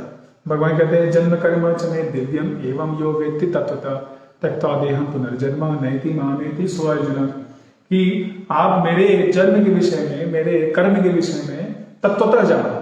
उससे क्या होगा, आप मेरे धाम आने के काबिल बन जाओगे, आप इस संसार से मुक्त हो जाओगे। इसको वापस यहाँ पे जन्म नहीं लेना पड़ेगा। तो यह हमारा कर्तव्य है जानना, हाँ, ये ज्ञान प्राप्त करना, ये साक्षात्कार प्राप्त करना। और जो लोग ये नहीं कर रहे हैं, भगवान का शरणागति नहीं ले रहे हैं, वो ऐसे जो असुरिक लोग हैं उनका दर्शन सुन करके, उनकी बातें सुन के उनका श्रद्धा और कम हो जाएगा। तो वैसे लोगों का यहाँ पे उद्धव जी भर्त्सना कर रहे हैं।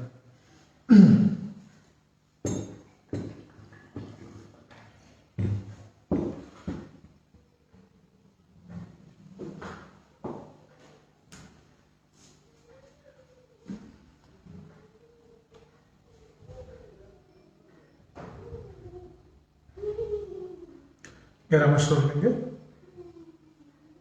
भगवान श्री कृष्ण जिन्होंने पृथ्वी पर सबों की दृष्टि के समक्ष अपना नित्य स्वरूप प्रकट किया था, अपने स्वरूप को उन लोगों की दृष्टि से हटाकर अंतर्ध्यान हो गए जो वांछित तपस्या न कर सकने के कारण उन्हें यथार्थ रूप में देख पाने में असमर्थ थे। तो भगवान को देख पाना, समझ पाना, उसके लिए तपस्या करना होता है।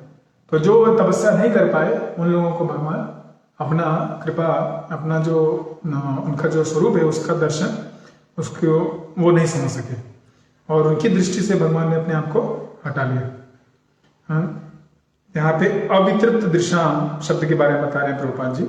भौतिक जगत में बद्धात्माएं विभिन्न प्रकार से अपनी इंद्रियों को तुष्ट करने में लगी हुई हैं, किंतु वैसा करने में असफल रहती हैं, क्योंकि ऐसे प्रयासों से तुष्ट हो पाना असंभव है। तो सभी लोग क्या कर रहे हैं, अपने इंद्रियों को तुष्ट करना चाह रहे हैं। आंखें बहुत अच्छी चीज देखना चाहती हैं, जीवा जो है बहुत अच्छी चीजें खाना चाहती है, स्वाद लेना चाहती है।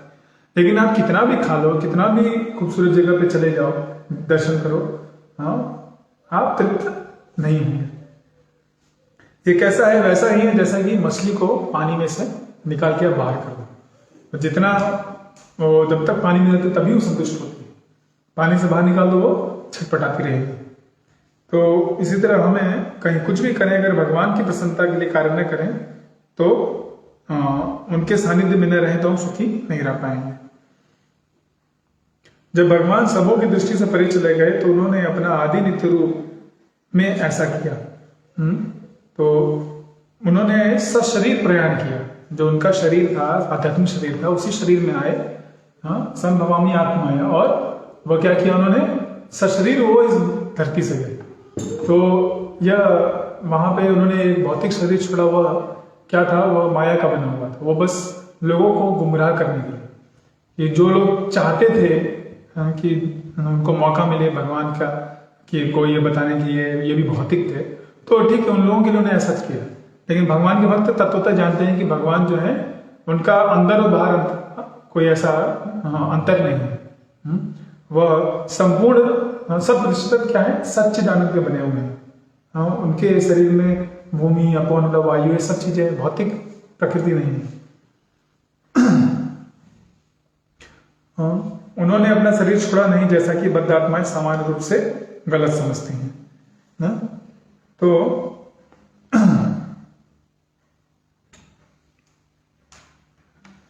यह जो बद्ध आत्माएं हैं, उनको जब तक भगवान की सेवा नहीं करेंगे, भगवान के भक्तों का संग नहीं लेंगे, तब तक क्या होगा, वो इसी तरह भ्रमित रहेंगे। तो हमें भ्रम में नहीं रहना है, हमें इन दिव्य पुस्तकों का श्रवण करके, पठन करके यह ज्ञान प्राप्त करना चाहिए।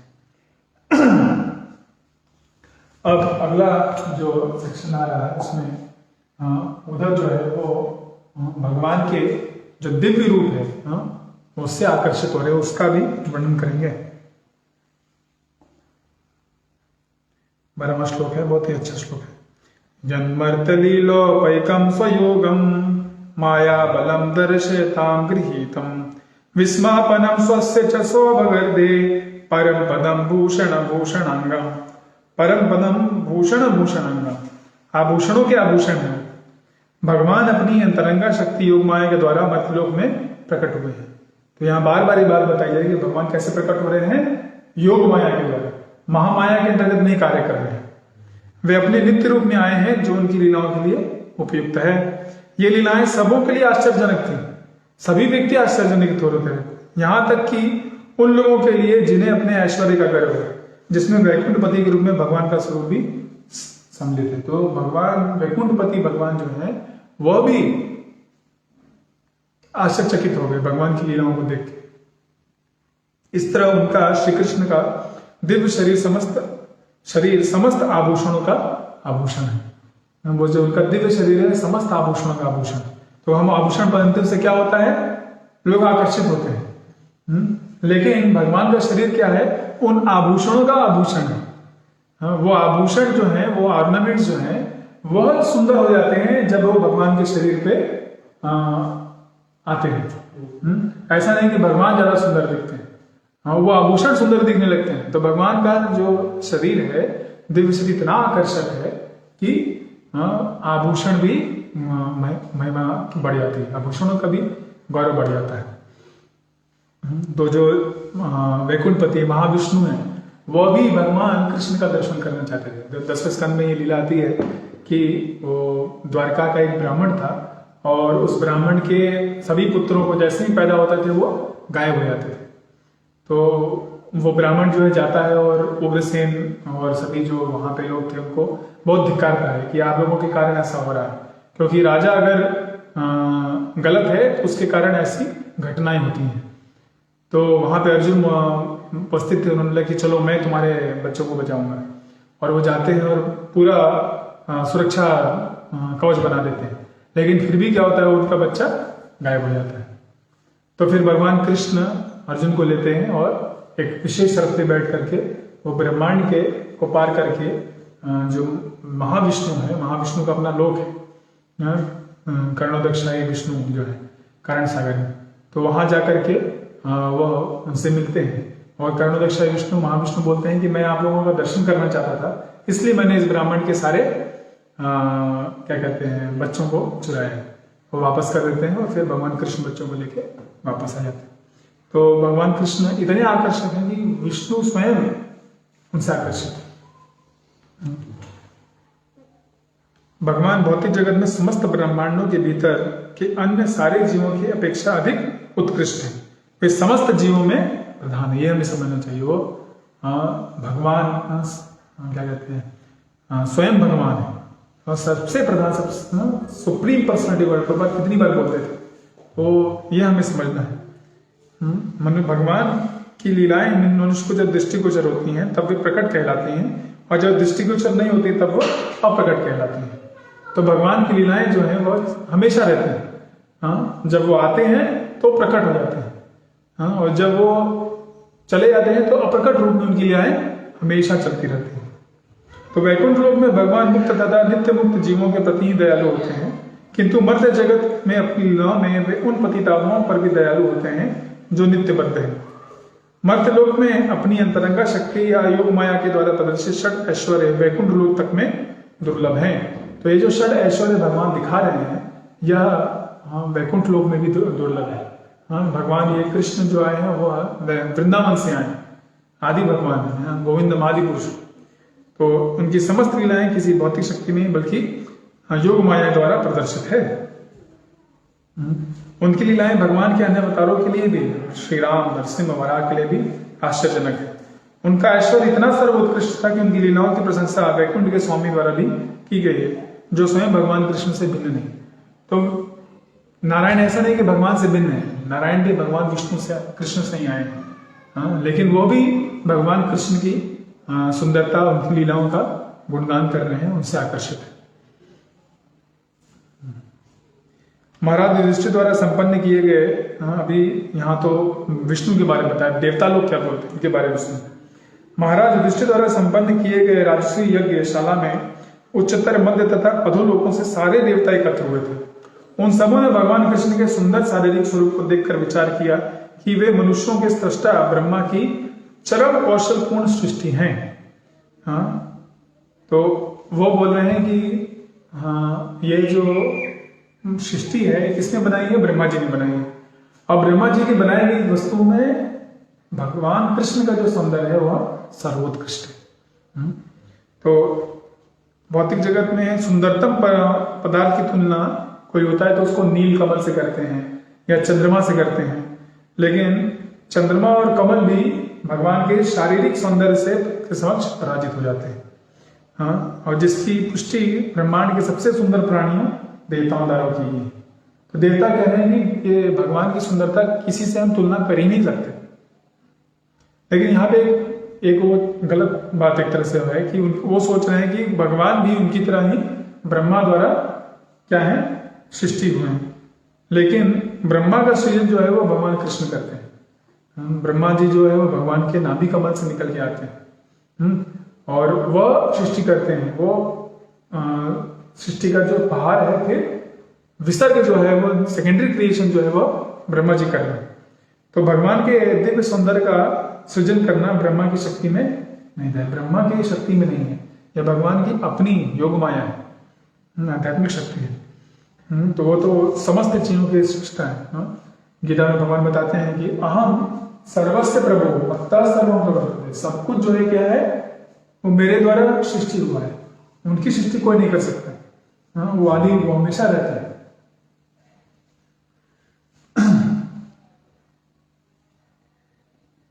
यस्यानुरागलुप्तहास रास लीलावलोक प्रतिलब्धमाना अजस्त्रियो दृग्बर्नु प्रवृत्ता धियो वतस्तु किल कृत्य शेषा। हंसी विनोद तथा देखा देखी की लीलाओं के पश्चात ब्रज की बालाएं कृष्ण के चले जाने पर व्यथित हो जाती थी। वे अपने आंखों से उनकी पीछा करती थी, अतः वे हत बुद्धि होकर बैठ जाती थी और अपने घरेलू कामकाज पूरा न कर पाती थी। तो वृंदावन की जो स्त्रियां हैं, गोपियां, उनके बारे में बता रहे हैं कि वह अपना काम भी नहीं कर पाती थी जब भगवान चले जाते थे। उनके स्मरण में उनके शरीर से इतनी आकर्षित थे वो। ब्रजबालाएं भगवान पर इतनी अनुरक्त थी कि ब्रह्मा तथा शिव जैसे महान देवताओं के भी स्नेह से बढ़कर उनका स्नेह था। भगवान कृष्ण ने अंत में गोपियों के दिव्य स्नेह के समक्ष अपनी पराजय स्वीकार की। तो उनका लीला, उनका जो प्रेम इतना ज्यादा था गोपियों का भगवान के प्रति कि भगवान भी नतमस्तक हो जाते कि मैं आप जो प्रेम में सेवा कर रही हैं उसको मैं उससे उद्दृढ़ नहीं हो सकता, उसको मैं किसी भी तरह से आपको पुरस्कृत नहीं कर सकता। तो आपका जो यह सेवा भाव है ये सर्वोत्कृष्ट है। भगवान स्वयं कभी भी वृंदावन की सीमा से बाहर नहीं जाते हैं।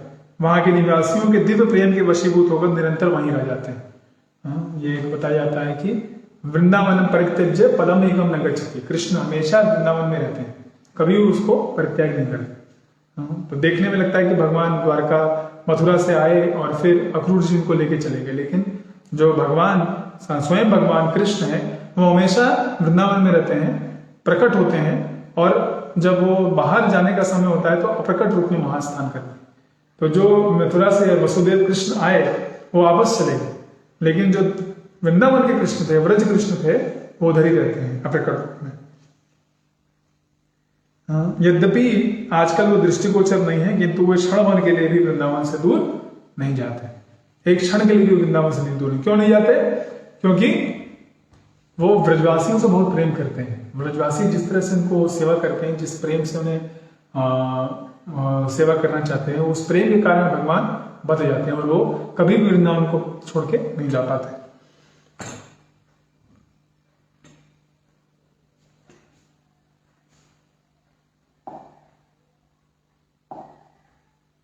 तो 15 से 24 जो है वो भगवान कृष्ण की जो कृपा है और अन्य जो लीलाएं जिनसे लोग भ्रम में पड़ जाते हैं, हम उनके बारे में बता रहे हैं उद्धव जी। आध्यात्मिक तथा भौतिक सृष्टियों के सर्वदयालु नियंता भगवान अजन्मा है, किंतु जब उनके शांत भक्तों तथा भौतिक गुणों वाले व्यक्तियों के बीच संघर्ष होता है तो वो महत् तत्व के साथ उसी तरह जन्म लेते हैं जिस तरह अग्नि उत्पन्न होती है। तो यहाँ पे भगवान के भक्तों और जो उनके विरोधी हैं, असुर लोग हैं, उनके विषय बात हो रही है। तो भगवान के भक्त स्वाभाविक रूप से शांत होते हैं, हाँ, लेकिन ये असुर लोग जब उनको त्रस्त करते हैं तो भगवान स्वयं आते हैं उनको बचाने के लिए। परित्राणाय साधनम विनाशाय च दुष्कृतम। भक्तों में भौतिक संपत्ति के लिए अथवा आध्यात्मिक मोक्ष के लिए कोई लालसा नहीं होती। वे कर्तव्य के रूप में भगवान की दिव्य प्रेम भक्ति में स्थित होते हैं। वे इसकी परवाह नहीं करते कि वे कहाँ हैं, किस तरह उन्हें कार्य करना चाहिए। कर्मी, ज्ञानी तथा योगी सभी कुछ न कुछ भौतिक या आध्यात्मिक संपत्ति के लिए ललायित रहते हैं। तो दुनिया में देखिए 3 तरह के लोग हैं। भौतिक जो जीवात्मा को 3 में बांटा गया है, कर्मी, ज्ञानी और योगी। कर्मी कौन है? जो अपने कुछ कार्य करते हैं, उस कार्य का जो फल प्राप्त करके भोगना चाहते हैं। हाँ, हम जाते हैं कहीं कंपनी में काम करते हैं और 1 महीने बाद पैसा मिलता है और पैसे को इस्तेमाल करके हम अपनी ही इंद्र तृप्ति में लगाते हैं। तो वो एक तरह से कर्मी लोग कहा जाता है। तो उनका भी स्थिति क्या है? वो कुछ अपने लिए भोग प्राप्त करना चाह रहे हैं। फिर ज्ञानी लोग जो है वो ज्ञान अर्जन करते हैं। हाँ, नेति ना, वो ये भगवान नहीं, वो भगवान नहीं है, और सब कर्मों को छोड़ के वह क्या कर रहे हैं? ब्रह्म में लीन होना चाहते हैं। तो उनकी भी इच्छा क्या है? कैसे इस सभी दर्द से मुक्ति प्राप्त करना, दुखों से मुक्ति प्राप्त करें और वो ब्रह्म में लीन होना चाहिए। और योगी लोग क्या कर रहे हैं? हम आसन प्राणायाम ये सब करके वो समाधि में जाके क्या कर रहे हैं? वो बहुत सारी शक्तियां अर्जित करना चाह रहे हैं। हाँ, और छोटे से भी छोटा बन सकते हैं, दूसरे का मन को कंट्रोल कर सकते हैं। तो ये सब सिद्धि लेकर के वो अपना यश और अपना नियंत्रण बढ़ाना चाह रहे हैं। तो तीनों व्यक्ति क्या कर रहे हैं? कुछ ना कुछ उनको स्वार्थ है। हाँ, लेकिन क्या है? कृष्ण भक्त कैसा होता है? कृष्ण भक्त निष्काम अतएव शाम। उसको कोई कामना नहीं। हाँ, भौतिक रूप में उसका एक ही है कि कैसे मैं भगवान को प्रसन्न करूं, कैसे मैं भगवान की सेवा करूं। और इस कारण वह आंतरिक रूप से क्या है? बहुत शांत है। लेकिन ऐसे शांत भक्तों को भी जब ये इतर लोग जो है, ये बाकी जो लोग हैं सताए जाते हैं, तो ऐसा टकराव में भगवान जो है अपने शुद्ध भक्तों के प्रति कृपावश महातत्व को नियंत्रण करने वाले अपने स्वांशों के साथ साकार रूप में प्रकट होते हैं। तो भगवान ने ये यहाँ पे 3 जो पुरुष हैं, महाविष्णु, शिलोदक्षाई विष्णु और गर्भोदक्षाई विष्णु, ये सभी को क्या कहते हैं, इस भौतिक संसार का नियंत्रण के लिए दे रखा है। और जब वो यहाँ प्रकट होते हैं तो इन सभी के साथ ये सभी उनमें सारे के सारे अवतार जो उनमें रहते हैं और उनके द्वारा वो यह जो दुष्ट लोग हैं उनका संहार करते हैं।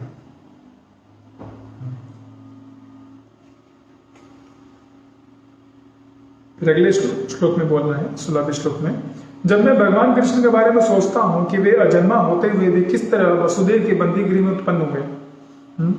वो क्या है? देखिए यहाँ पे भ्रम में पड़ने वाली, यहाँ पे बहुत सारे विरोधाभास चीजों के बारे में बता रहे हैं। वे अजन्मा है लेकिन कहां जन्म लिए?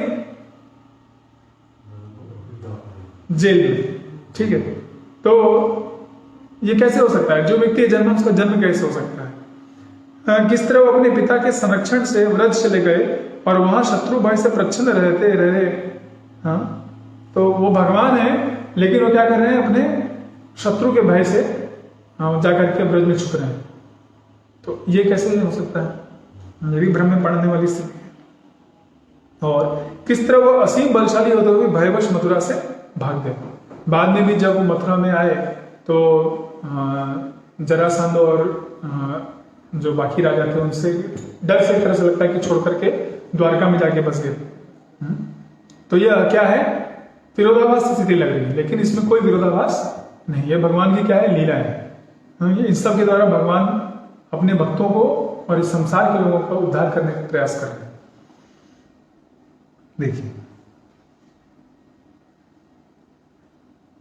तो भगवान परम पूर्ण है। जब भी वे अपने पुत्र, प्रतिद्वंदी या शत्रुवत अपनी दिव्य लीला करते हैं तो भूमिका को इतनी पूर्णता से निभाते हैं कि उद्धव जैसे भक्त भी मोहग्रस्त हो उठते हैं।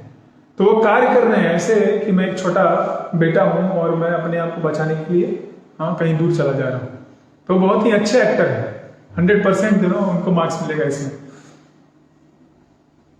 जब पिता अपने नन्हे बेटे के साथ खेलता है तो जमीन पर लेट जाता है जैसे वो बेटे से पराजित हो गया।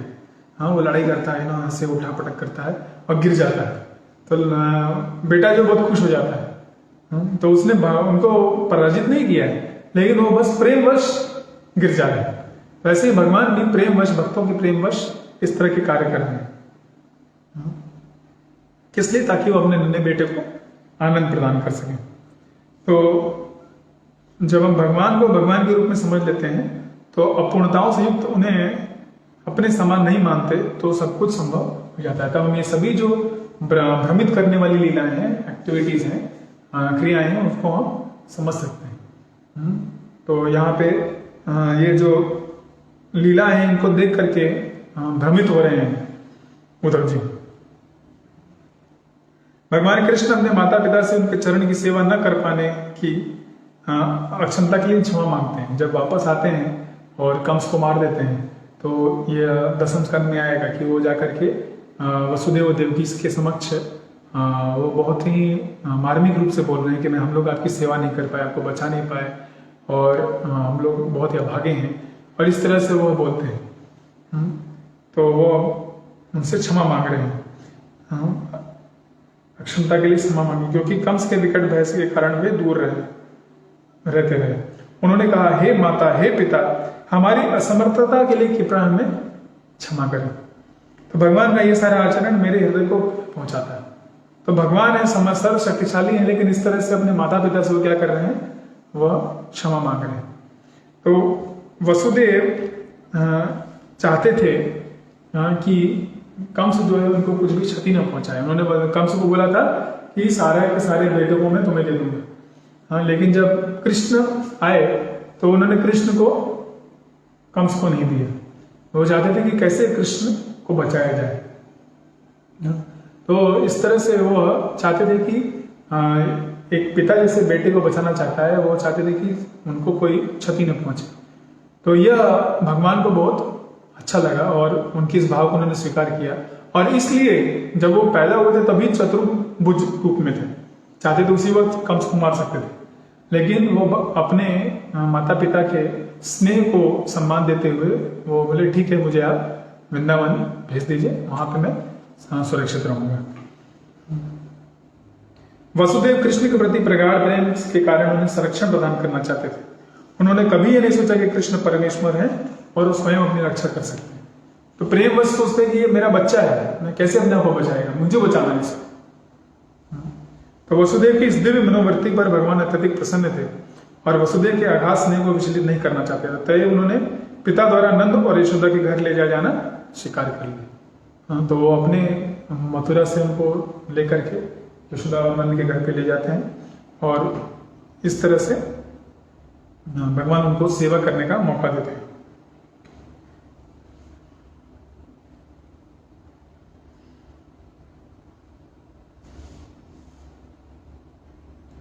अठारहवां श्लोक लेंगे। भला ऐसा कौन होगा जो उनके चरण कमलों की धूल को एक बार भी सूंघकर उसे भुला सके। कृष्ण ने अपने भौं की पत्तियों को विस्तीर्ण करके उन लोगों पर मृत्यु जैसा प्रहार किया है जो पृथ्वी पर भार बने हुए थे।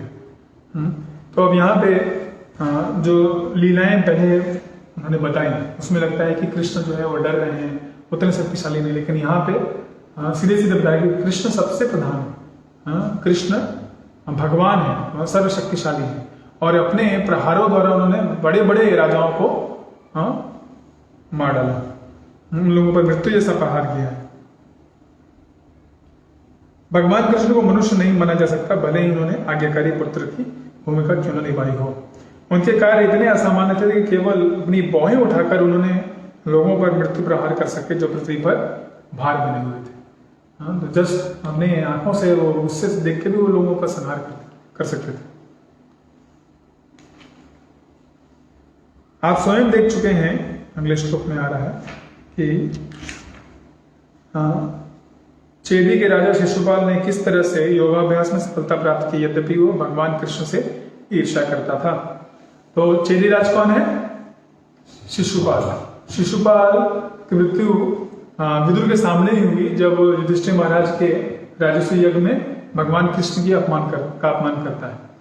तो उस वक्त क्या होता है, भगवान कृष्ण के हाथ से चक्र निकलता है, उसका गला काट देता है और जो उसकी आत्मा है आकर के भगवान के शरीर में मिल जाती है। तो यह जो भगवान के शरीर में मिलना है तो बहुत अभ्यास करने के बाद, योगाभ्यास करने के बाद आत्माओं को प्राप्त होता है, लेकिन वो भी इसको इतनी आसानी से प्राप्त होगी शिशुपाल को, वही यहाँ पे बता रहे हैं। वास्तविक योगी भी अपने विविध अभ्यासों द्वारा ऐसी सफलता की सुरुचि पूर्वक कामना करता है। कठोर तपस्या करने के बाद हिमालय में रह करके सब तपस्या करते हैं, फिर भी उनको शायद ये सौभाग्य न मिले, तब भी ये इस छेदी राशि शिशुपाल को ये मिल गया। भला उनके बेचों को कौन सह सकता है। तो उस सभा में हर व्यक्ति ने देखा कि चेदी के राजा के शरीर से प्रकाश की किरण निकली जो भगवान कृष्ण के शरीर में लीन हो गई।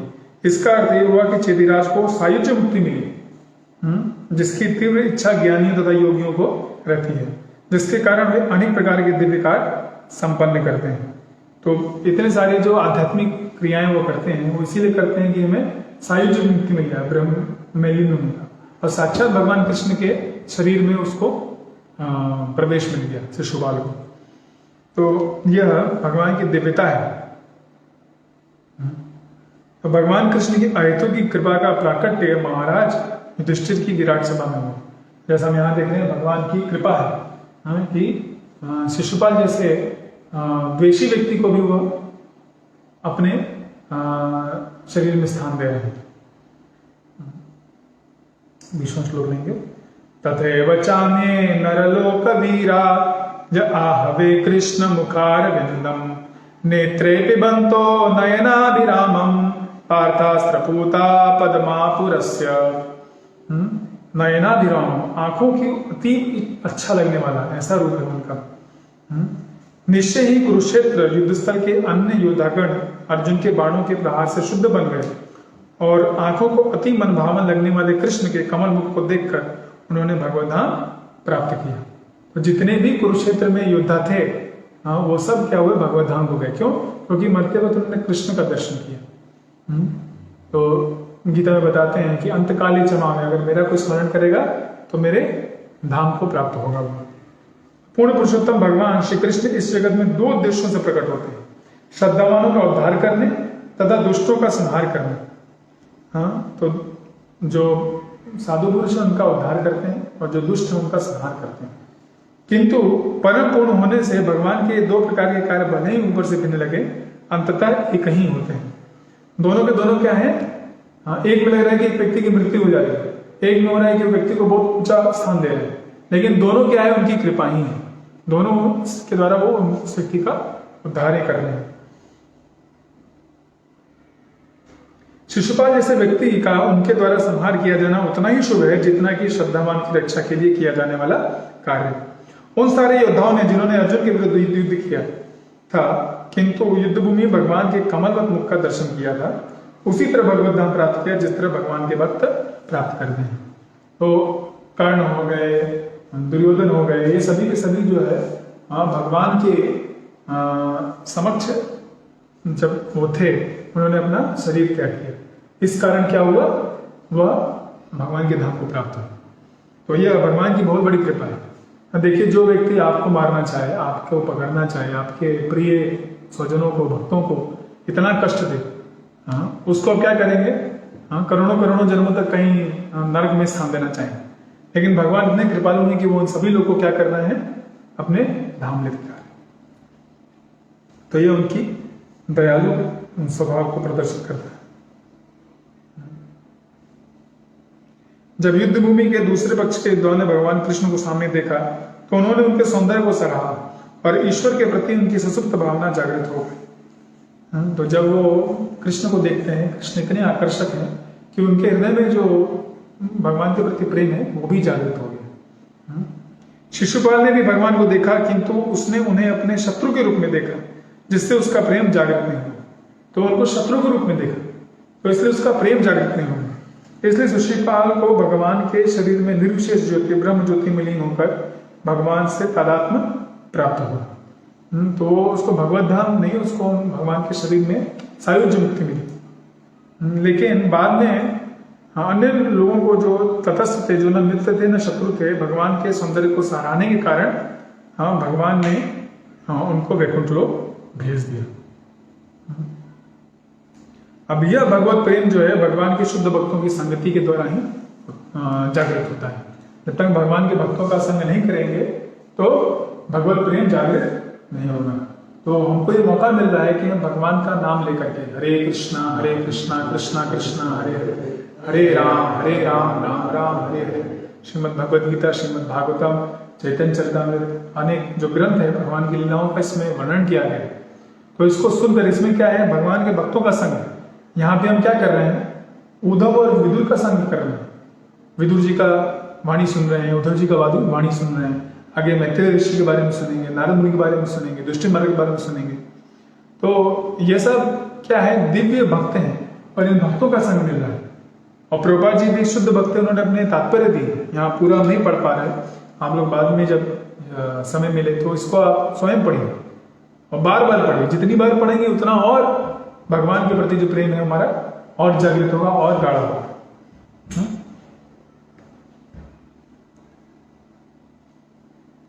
उद्धव ऊपर से शोक कर रहे थे कि उनका अपना पद कुरुक्षेत्र भूमि के योद्धाओं से भी न्यून है, क्योंकि उन लोगों को वैकुंठ लोक मिल चुका था, जबकि उद्धव भगवान के तिरोधान का शोक ही करते रहे। अब यहाँ पे वो शोक कर रहे हैं कि देखिए इतना जो पापी व्यक्ति है शिशुपाल, उसको भी साहित्य मिल गया, और ये जो कुरुक्षेत्र के युद्ध में आए थे लोग, उनको भी भगवान का धाम मिल गया। अब मैं क्या कर रहा हूँ, मैं यहाँ पे पड़ा हूँ और भगवान के विषय में शोक कर रहा हूँ। तो इस तरह से वो अपनी स्थिति बोल रहे हैं कि मेरा स्थिति जो है बहुत ही छोटा है, बहुत ही निचला स्तर है। किसवां श्लोक लेंगे। भगवान श्री कृष्ण समस्त त्रयों के स्वामी हैं और समस्त प्रकार के सौभाग्य की उपलब्धि के द्वारा स्वतंत्र रूप से सर्वोच्च है। तो त्रयों, the lord of all threes, त्रयाधीश बोलते हैं। तो त्रयाधीश क्या है, तीन। संसार में बहुत सारी चीजें हैं जो तीन है। यहाँ तीन लोक हैं, तीन गुण हैं, हाँ, तीन पुरुष अवतार हैं, ठीक है, और तीन जो ये हैं ब्रह्मा विष्णु महेश, ये लोग हैं, हाँ, तो त्रिदेव हैं। तो इन सभी तीनों के स्वामी कौन है, कृष्ण है। हाँ, जितने भी तीन हैं, जितना भी आप तीन समझ लीजिए, सब कुछ के स्वामी भगवान। हाँ, सारे मनु के स्वामी हैं, सारे जितने अवतार हैं वो उनसे आते हैं, वो स्वयं अवतारी हैं। तो इस तरह से वह कौन है, स्वयं भगवान है। समस्त त्रयों के स्वामी है, समस्त प्रकार के सौभाग्य उपलब्धि के द्वारा स्वतंत्र रूप से सर्वोच्च है, उनसे बढ़ के कोई नहीं है। वे सृष्टि के नित्य लोकपालों द्वारा पूजित हैं और जो अपने करोड़ों मुकुट द्वारा उनके पांवों को स्पर्श करके उन्हें पूजा की साज सामग्री अर्पित करते हैं। तो जितने भी लोकपाल हैं, अलग अलग मनवंतर में मनु लोग आते हैं और उनकी पूजा करते हैं, वो उनको प्रणाम करते हैं। तो जब इतने महान लोग उनकी पूजा करें तो हमें कितना उनका पूजा करना चाहिए, उनका सेवा करना चाहिए। तो भगवान श्री कृष्ण अत्यंत उदार तथा कृपालु हैं, जैसा कि ऊपर श्लोकों में बताया गया है। फिर भी वे समस्त त्रयों के स्वामी हैं, तो कृपा भी देते हैं, लेकिन वो उनका जो स्थान है वह सर्वोच्च भी है। वे तीनों लोगों, प्रकृति के तीन गुणों, तीनों पुरुषों के स्वामी हैं। ब्रह्मांड अनंत है, इसमें प्रत्येक ब्रह्मांड में ब्रह्मा विष्णु तथा रुद्र के विभिन्न स्वरूप है। हाँ, तो इसके अतिरिक्त शेष मूर्ति भी है जो समस्त ब्रह्मांड को अपने फनों पे धारण किए हुए हैं, उनके भी स्वामी भगवान है। तो यहाँ पे एक चीज बहुत अच्छा बता रहे हैं कि हर व्यक्ति, चाहे वह जो भी हो, जहां भी हो, उसका यह कर्तव्य है कि पूरी तरह से इन भगवान श्री कृष्ण का शरण ग्रहण करे। अतएव यह आश्चर्यजनक नहीं है कि सारे लोकपाल उनका शरणागत बन करके उनकी पूजा में कर रहे हैं, उनको सारी वस्तुएं अर्पित कर रहे हैं। तो हर व्यक्ति का ये कर्तव्य है, चाहे वह मनुष्य हो, चाहे वह पेड़ पौधे हो, किसी भी स्थिति में हो। और हम देखते हैं कि बहुत सारे जो जीव, जैसे हनुमान जी कौन है, एक मानव, हाँ, फिर भी वो भगवान की सेवा कर रहे हैं। हम भगवान के शुद्ध भक्त हैं। ये गजेंद्र, वो भी भगवान की भक्ति कर रहे हैं। तो आप किस स्थिति में हैं वो आप से फर्क नहीं पड़ता है। हाँ, आपको क्या करना है, आपको सेवा का भाव जागृत करना है, भगवान के प्रति प्रेम करने का, इच्छा करना। तो सब कुछ हमारी इच्छा पे निर्भर है। हम जैसा इच्छा करेंगे उस हिसाब से हमारा जीवन आगे बढ़ेगा। तो उसमें समस्याएं आएंगी, लेकिन आप क्या कर सकते हैं, उनको उनके पार जा सकते हैं भगवान का शरण ग्रहण करके। अतएव हे विदुर, अगला श्लोक देंगे 22वां, क्या उनके सेवकगण हम लोगों को पीड़ा नहीं पहुंचती जब हम स्मरण करते हैं कि वे भगवान श्री कृष्ण राज सिंहासन पर आसीन उग्रसेन के समक्ष खड़े होकर हे प्रभु आपको विदित हो कि जब करते सारे स्पष्टीकरण प्रस्तुत करते थे। तो इतने महान जो व्यक्ति हैं, अगर वो जाकर के हाथ जोड़ करके उग्रसेन के सामने बोले कि हे प्रभु हमने ऐसा कार्य इसलिए किया और ऐसा ऐसा हो, तो इस तरह से उनके समक्ष वो एक क्या कर रहे हैं, छोटा पद ले रहे हैं। तो यह देख करके उनके हृदय में बहुत शोक हो रहा है। अपने तथाकथित गुरुजनों तथा अपने पिता बाबा श्रेष्ठ भाई के समक्ष भगवान कृष्ण का भद्र व्यवहार, अपनी माता के समक्ष शिशु व्यवहार, यह सब जो है शुद्ध भक्त उद्धव को जैसे शुद्ध भक्त को मोहित नहीं कर सकता। अन्य लोग जो भक्त नहीं है, मनुष्य जैसा आचरण करने वाले भगवान के ऐसे व्यवहार से मोहित हो सकते हैं। वो सोच सकते हैं कि अरे ये तो जब बिजली कड़कती है तो डर के मारे जाके अपनी माँ के पास चला जाता है, तो ये भी तो आम मनुष्य जैसा लगता है, लेकिन ऐसा है नहीं। वो सर्वोच्च स्थिति हमें उनकी समझनी चाहिए।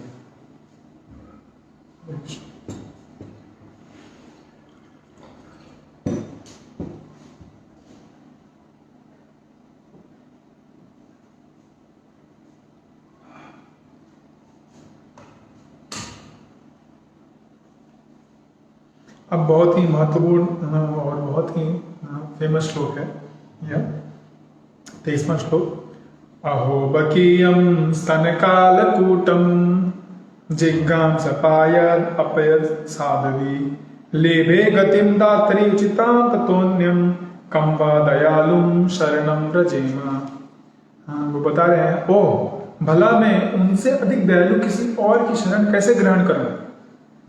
भगवान कृष्ण क्या सबसे ज्यादा दयालु है, उनसे ज्यादा और कौन दयालु होगा। क्यों, क्या हो गया भाई, जिन्होंने उस असुरनी पूतना को माता का पद प्रदान किया, यद्यपि वह कृतज्ञ थी और उसने अपने स्तन से पिलाए जाने के लिए घातक विष तैयार किया। तो भगवान कृष्ण को सबसे पहले इस पूतना नामक राक्षसी का सामना करना पड़ा जब वो वृंदावन में थे। तो कंस ने पूतना को बुलाया, जो कि छोटे बच्चों को मारने में उसकी बहुत ही छोटे बच्चों को मार के खा जाती थी। तो उसने बोला कि जितने भी बच्चे हैं सबको खत्म कर दो, क्योंकि मेरा काल जो है कहीं ना कहीं पैदा हुआ है। तो जाती हैं वृंदावन में, देखती हैं कृष्ण को, तो सोचती ये इसको मैं अभी बहुत ही शक्तिशाली जहर पिला के मार दूंगी। और बहुत ही अच्छा रूप धर करके जाती है और माता यशोदा और रोहिणी माता देखती हैं और वो उनको देख करके मोहित हो जाती हैं। सोचती है तो लक्ष्मी लग रही है और उनको कृष्ण को उठा लेती हैं। और कृष्ण को उठा के जब वो दूध पिलाना चालू करती हैं तो भगवान का दूध के साथ साथ सारा प्राण वायु जो वो भी खींच लेते हैं और वो चलाने लगती है, छोड़ दे और बाहर में आती है और अपना विकराल रूप धारण कर लेती है। लेकिन भगवान उसको छोड़ते नहीं। एक बार भगवान पकड़ लेते हैं तो छोड़ते नहीं।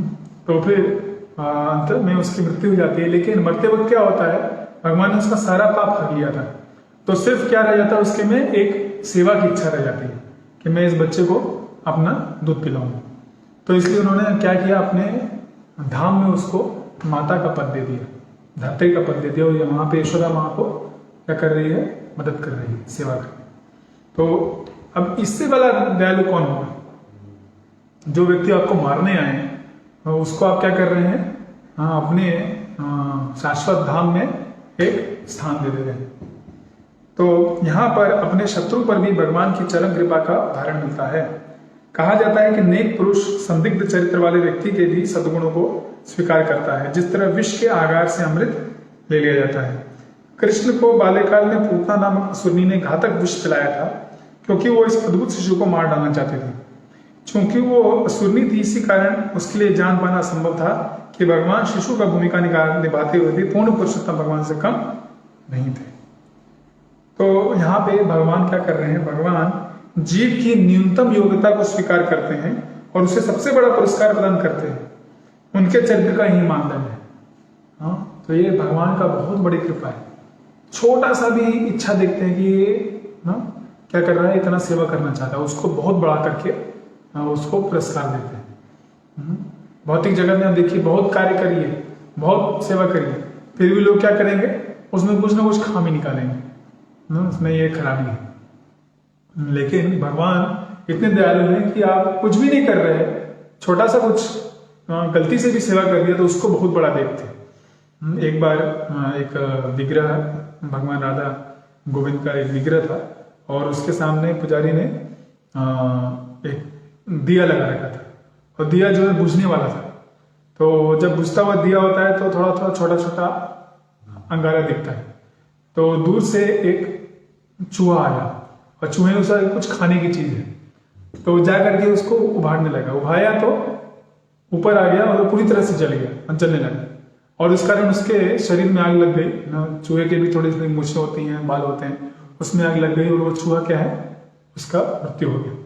लेकिन भगवान ने देखा कि चूहे ने क्या किया, इसने मेरा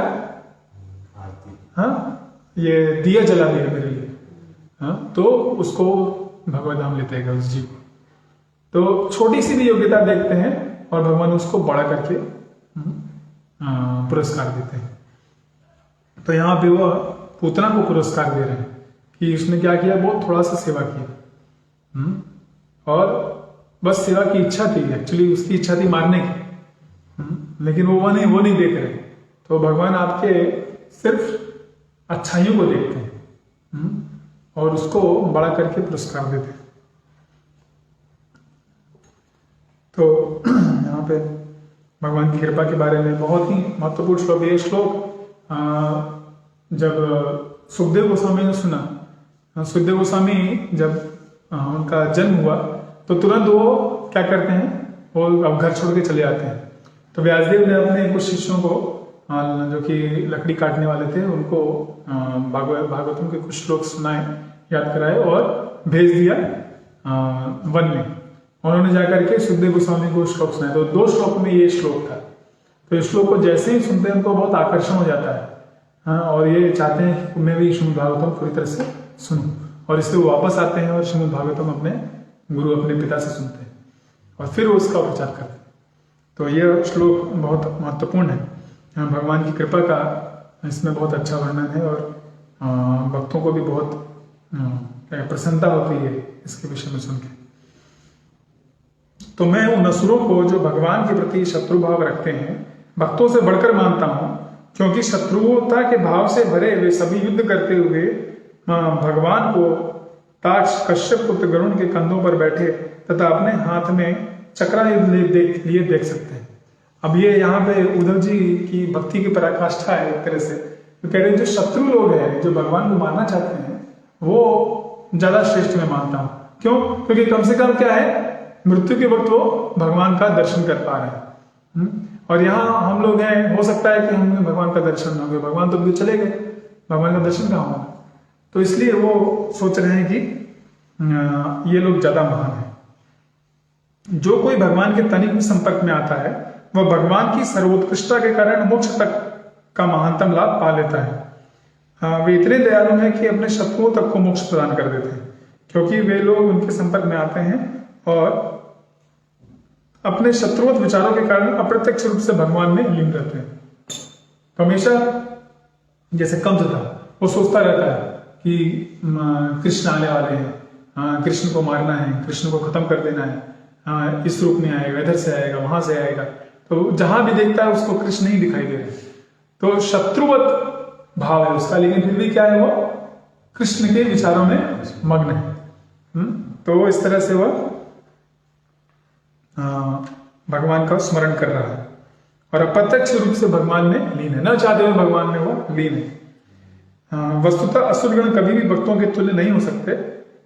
तो यहाँ पे क्या हो रहा है कि उद्धव जी कह रहे हैं कि भक्तों से भी ज्यादा उनको स्तर दे रहे हैं।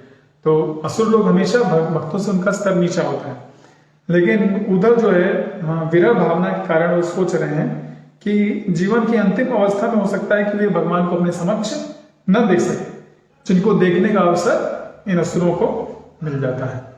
तो इसलिए वह यहाँ पे बोल रहे हैं कि ये असुर लोग जो है ज्यादा महान है। तो ये उनका भाव है। अब जो है अभी लास्ट पार्ट है इस चैप्टर का, इसमें भी जो भगवान की जो लीलाएं हैं ब्रज में उनके बारे में बताया जाएगा। हाँ, 25 से 34 तक।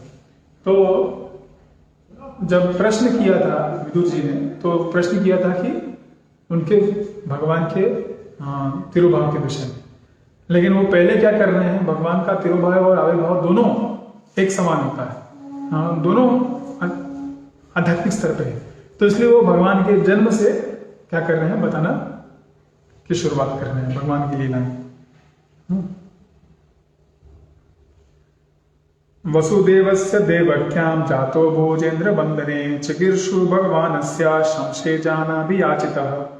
पृथ्वी पर कल्याण लाने के लिए ब्रह्मा द्वारा याचना किए जाने पर भगवान श्री कृष्ण को भोज के राजा की बंदीगिरी में वसुदेव ने अपनी पत्नी देवकी के गर्भ से उत्पन्न किया। तो विदुर से ने उद्धव से कृष्ण कथा सुनने के लिए आग्रह करके भगवान के तिरोधान की घटना के विषय में उद्धव से अप्रत्यक्ष रूप में पूछा। अतः उद्धव ने भोजों के राजा कंस के बंदीगिरी में वसुदेव तथा देवकी के पुत्र रूप में उनके आविर्भाव से कथा कहनी प्रारंभ की।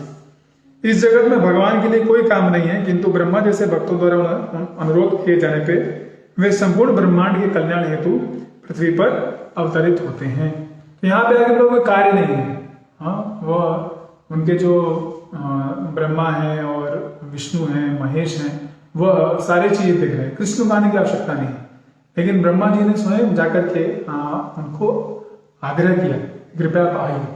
तो इसलिए वह इस ब्रह्मांड में आते हैं। और किस लिए आते हैं, सारे प्राणियों का कल्याण करने। यहाँ हम देख रहे हैं कि जो असुर हैं उनका भी उद्धार हो रहा है, और जो भक्त हैं उनका तो उद्धार वो करते हैं। तो समस्त प्राणी का उद्धार कर रहे हैं। फिर आगे बोल रहे हैं, ततो नंदवजमीत पित्रा कंसाद्विता एकादश मास तत्र गूढ़श्चरी सबलोसत। तत्पश्चात कंस से भयभीत होकर उनके पिता उन्हें नंद महाराज के चरागाह में ले आए, जहां वे अपने बड़े भाई बलदेव सहित ढकी हुई अग्नि की तरह 11 वर्षों तक रहे। तो यह जो भगवान का प्राकट्य हुआ वह कंस के कारागृह में हुआ, और फिर वसुदेव जी उनको लेकर के आते हैं रात को, और नंद महाराज के घर में रख देते हैं। उनकी पुत्री जो है वो लेके चले जाते हैं, जो कि जब कंस उनको मारना चाहता है तो वो उसके हाथ से निकल करके आकाश में चली जाती है और बोलते हैं कि दुष्ट तुम्हारे जो मारने वाला है काल है कहीं और पैदा हो गया। तो एक तरह से छुपे हुए रूप में 11 साल तक वो वहां पे रहते हैं भगवान नंद महाराज के साथ।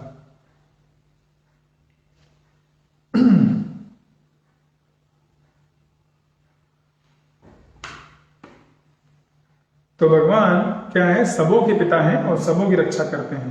किंतु जब उनका भक्त ये मान लेता है कि भगवान को भक्त की देखरेख में रहकर सुरक्षा प्राप्त करनी है, तो इससे उन्हें दिव्य हर्ष होता है। हाँ, तो जब एक भक्त सोचे कि मुझे अभी भगवान को बचाना है, भगवान को खिलाना है, पिलाना है, उनको सुरक्षा करनी है, तो भगवान बहुत प्रसन्न होते हैं। और हर व्यक्ति क्या है, उनके पास जाकर के मांगता रहता है ना, मुझे ये दो, मुझे वो दो, सुख संपत्ति करा आवे कष्ट मिटे तन का। खूब जाकर के चढ़ावा लोग चढ़ाते हैं और भगवान के साथ बिजनेस करना चाहते हैं। तो भगवान जो है थोड़े से अप्रसन्न रहते हैं। वो चाहते हैं कोई रहे जो कि उनको उनका ध्यान रखे, जो उनको गलती करने पे उनका कान खींचे, उनको भर्त्सना करे, उनको सही पथ दिलाने का प्रयास करे। तो वो भी वात्सल्य भाव और अनेक जो रस है उनका आस्वादन करना चाहते हैं। तो जब भक्त ऐसी सेवा करना चाहते हैं तो भगवान को बहुत प्रसन्नता होती है और वह स्वीकार करते हैं इस तरह की सेवा। अतः जब कृष्ण कंस के भय से वसुदेव उन्हें वृंदावन ले गए तो भगवान को आनंद प्राप्त हुआ, अन्यथा उन्हें कंस या किसी अन्य से कोई भय नहीं था। कोई भय नहीं था, कौन मार सकता है। जो आम आत्मा होती है, छोटी आत्मा, वो भी उसका भी मृत्यु नहीं होता। तो भगवान तो स्वयं परम भगवान परमात्मा है, उनको कौन मार सकता है, उनको मृत्यु का कोई भय नहीं। लेकिन वो लगता है कि भयवश क्या है वृंदावन में छुप के रहे, और वहां पे उन्होंने अपनी बाल्य लीलाएं की। अपने बाल्यकाल में सर्वशक्तिमान भगवान ग्वाल बालों तथा बछड़ों से घिरे रहते हैं। इस तरह वे यमुना नदी के तट पर सघन वृक्षों से आच्छादित तथा चहचहाते पक्षियों की ध्वनि से पूरी बगीचों में विहार करते थे। तो वह ग्वाल बाल बछड़े, और जो वन है, वृंदावन हो गया, अनेक वन है वहां पे, महावन, बिल्व वन, ऐसे अनेक वन है, भांडीर वन। उन वनों में जाकर के अपने सखाओं के साथ वो और गायों के साथ वो विचरण करते थे और अनेक लीलाओं का उन्होंने वहां पे आस्वादन किया।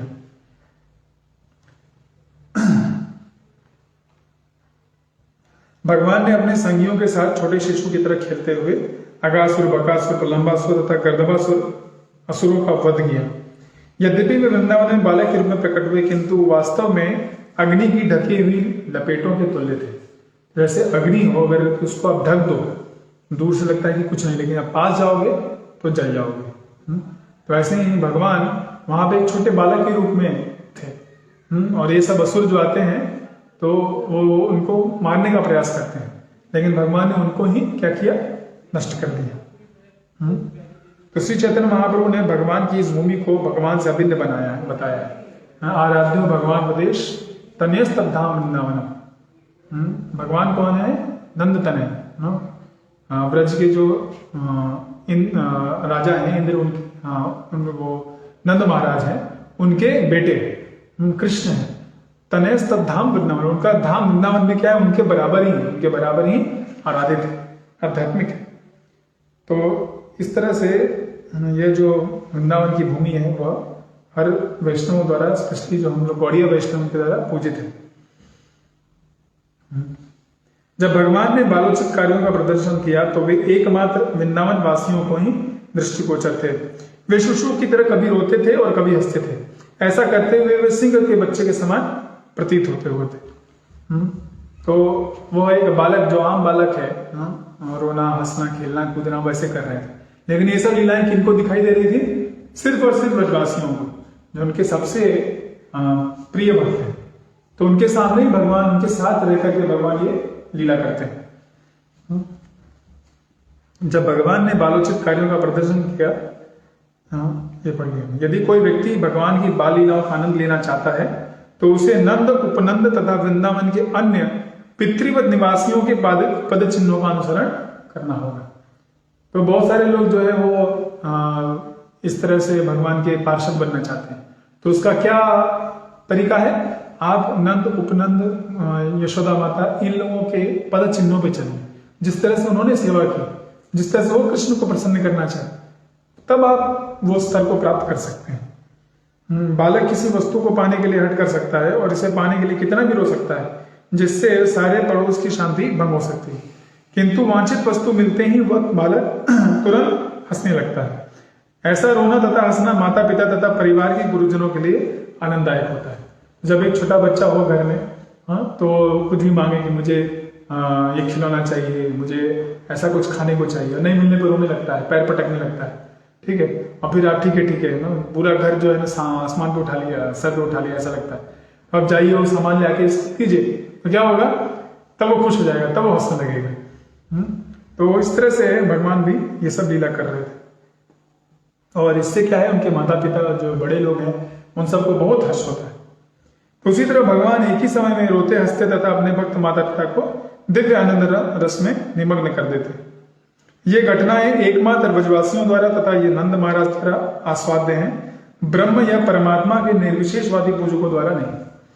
तो जो उनके शुद्ध भक्त हैं और शुद्ध भक्तों के द्वारा आश्रित हैं, वही इन लीलाओं को समझ सकते हैं, आस्वादन कर सकते हैं।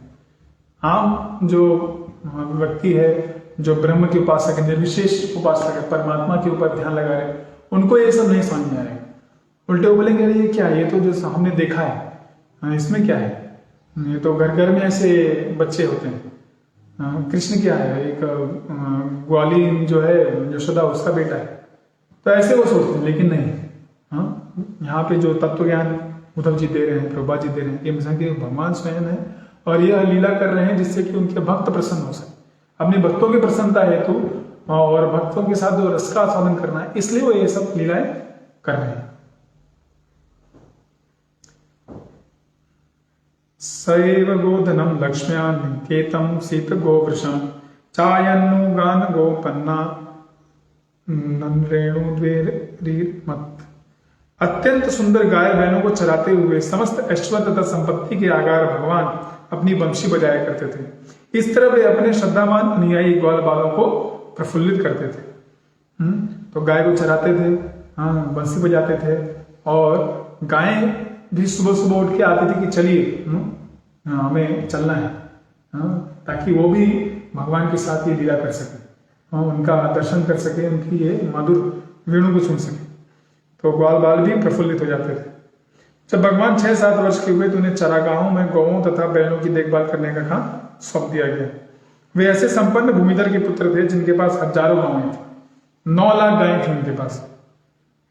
वैदिक अर्थशास्त्र के अनुसार मनुष्य को अपने अन्न भंडार तथा गौओं के बल पर धनी व्यक्ति माना जाता है। केवल इन्हीं 2 वस्तुओं, गौओं तथा अन्न, से मनुष्य अपनी खाद्य समस्या हल कर सकता है।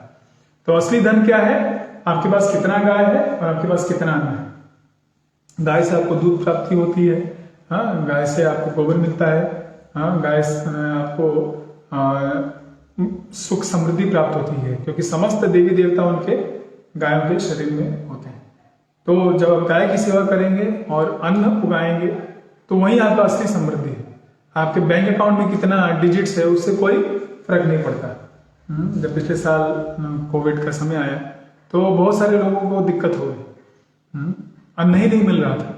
तो जो गांव में लोग थे वो बड़े आसानी से रह पाए, उनको कोई दिक्कत नहीं हुई। तो असली हमें समझना है कि क्या है, वैल्यू क्या है। रुपया पैसा रख के कोई फायदा नहीं जाता। असली चीज है कि आपके पास कितना अन्न है और कितनी गायें हैं, कितना गायों का आप सेवा करें। तो इससे सारी के सारी अपनी आर्थिक समस्याओं का हो सकता है। बाकी सब जो है कृत्रिम आवश्यकता है। तो भगवान समाज के शिक्षक के रूप में यह दिखाए कि वैश्यों को गांवों तथा बैलों को पालना चाहिए और मूल्यवान पशुओं को संरक्षण प्रदान करना चाहिए। तो गोलोक वृंदावन से, आध्यात्मिक धाम से, भागवत धाम से भगवान आकर के यहाँ पे क्या काम कर रहे हैं? गाय चला रहे हैं, बैलों का रक्षण कर रहे हैं। कृष्ण जो है वंशी बजा रहे हैं और बलराम जी जो है हल लेके चलते हैं। तो हल क्या है? उससे बैलों का बैलों के द्वारा वो खेती कर रहे हैं। तो ये दिखा रहे हैं कि हम लोगों को किन चीजों पे ध्यान देना चाहिए। स्पेशली जो वैश्य हैं उनको भगवान के इस आदर्श उदाहरण को ध्यान में रखना चाहिए। कृषि गोरक्षा वाणिज्यम वैश्य कर्म स्वभाव। वैश्यों का क्या कर्म है कि कृषि करे, गोरक्षा करे, और जो अधिक उत्पादन चीजें में फिर उनका वाणिज्य, उनको वो बिजनेस कर सकते हैं, बेच सकते हैं। गाय माता है, जो कि मनुष्य जिस तरह माता के स्तन का दूध पीता है, मानव समाज गाय का दूध पीता है। इसी तरह बैल मानव समाज का पिता है, क्योंकि पिता बच्चों के लिए जिस प्रकार कमाता है उसी प्रकार बैल अन्न उत्पन्न करने के लिए भूमि जोतता है। तो गौ माता कहा जाता है गाय को माता, क्योंकि उनका दूध पी रहे हैं, उनका जैसे हमारी माँ का दूध पीते वैसे गाय का दूध पी रहे हैं। और भूमि से अन्न निकलता है, और वो कैसे निकलता है? जब बैल मेहनत करता है। तो पिता जैसे मेहनत करके अन्न लाते हैं, वैसे ही बैल भी हमारे पिता समान है। तो मानव समाज पिता तथा माता का वध करके जीवन आत्मा का हनन कर देगा। यहाँ इसका उल्लेख हुआ है कि सुंदर गौवें तथा बैल विभिन्न चौकड़ीदार रंगों वाले थे, लाल, काले, हरे, पीले, धूसर इत्यादि। उनके रंगों तथा स्वस्थ हंसमुख चेहरों के कारण वातावरण उल्लासपूर्ण था। तो जहाँ पे गाय हैं, बैल हैं, जहाँ खेती हो रही है, जहाँ इस तरह से भगवान की भक्ति हो रही है, वहां पूरा वातावरण क्या है? एकदम उल्लासमय है, हर्ष हो रहा है वहां पे। ब्रह्म संहिता बता रहे हैं, वेणुम पुणंतम अरविंद दलायताक्षम बर्हावतम समसितम बुध सुंदरांगम कंदर्प कोटि कमनीय विशेष शोभम गोविंदमादि पुरुषम तमहम भजामि। मैं उस गोविंद की पूजा करता हूं जो दिव्य वंशी बजा रहे हैं। हाँ, और उनका शारीरिक स्वरूप कारणों कामदेव से भी अधिक सुंदर है।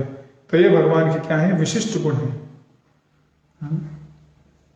अगला श्लोक लेंगे।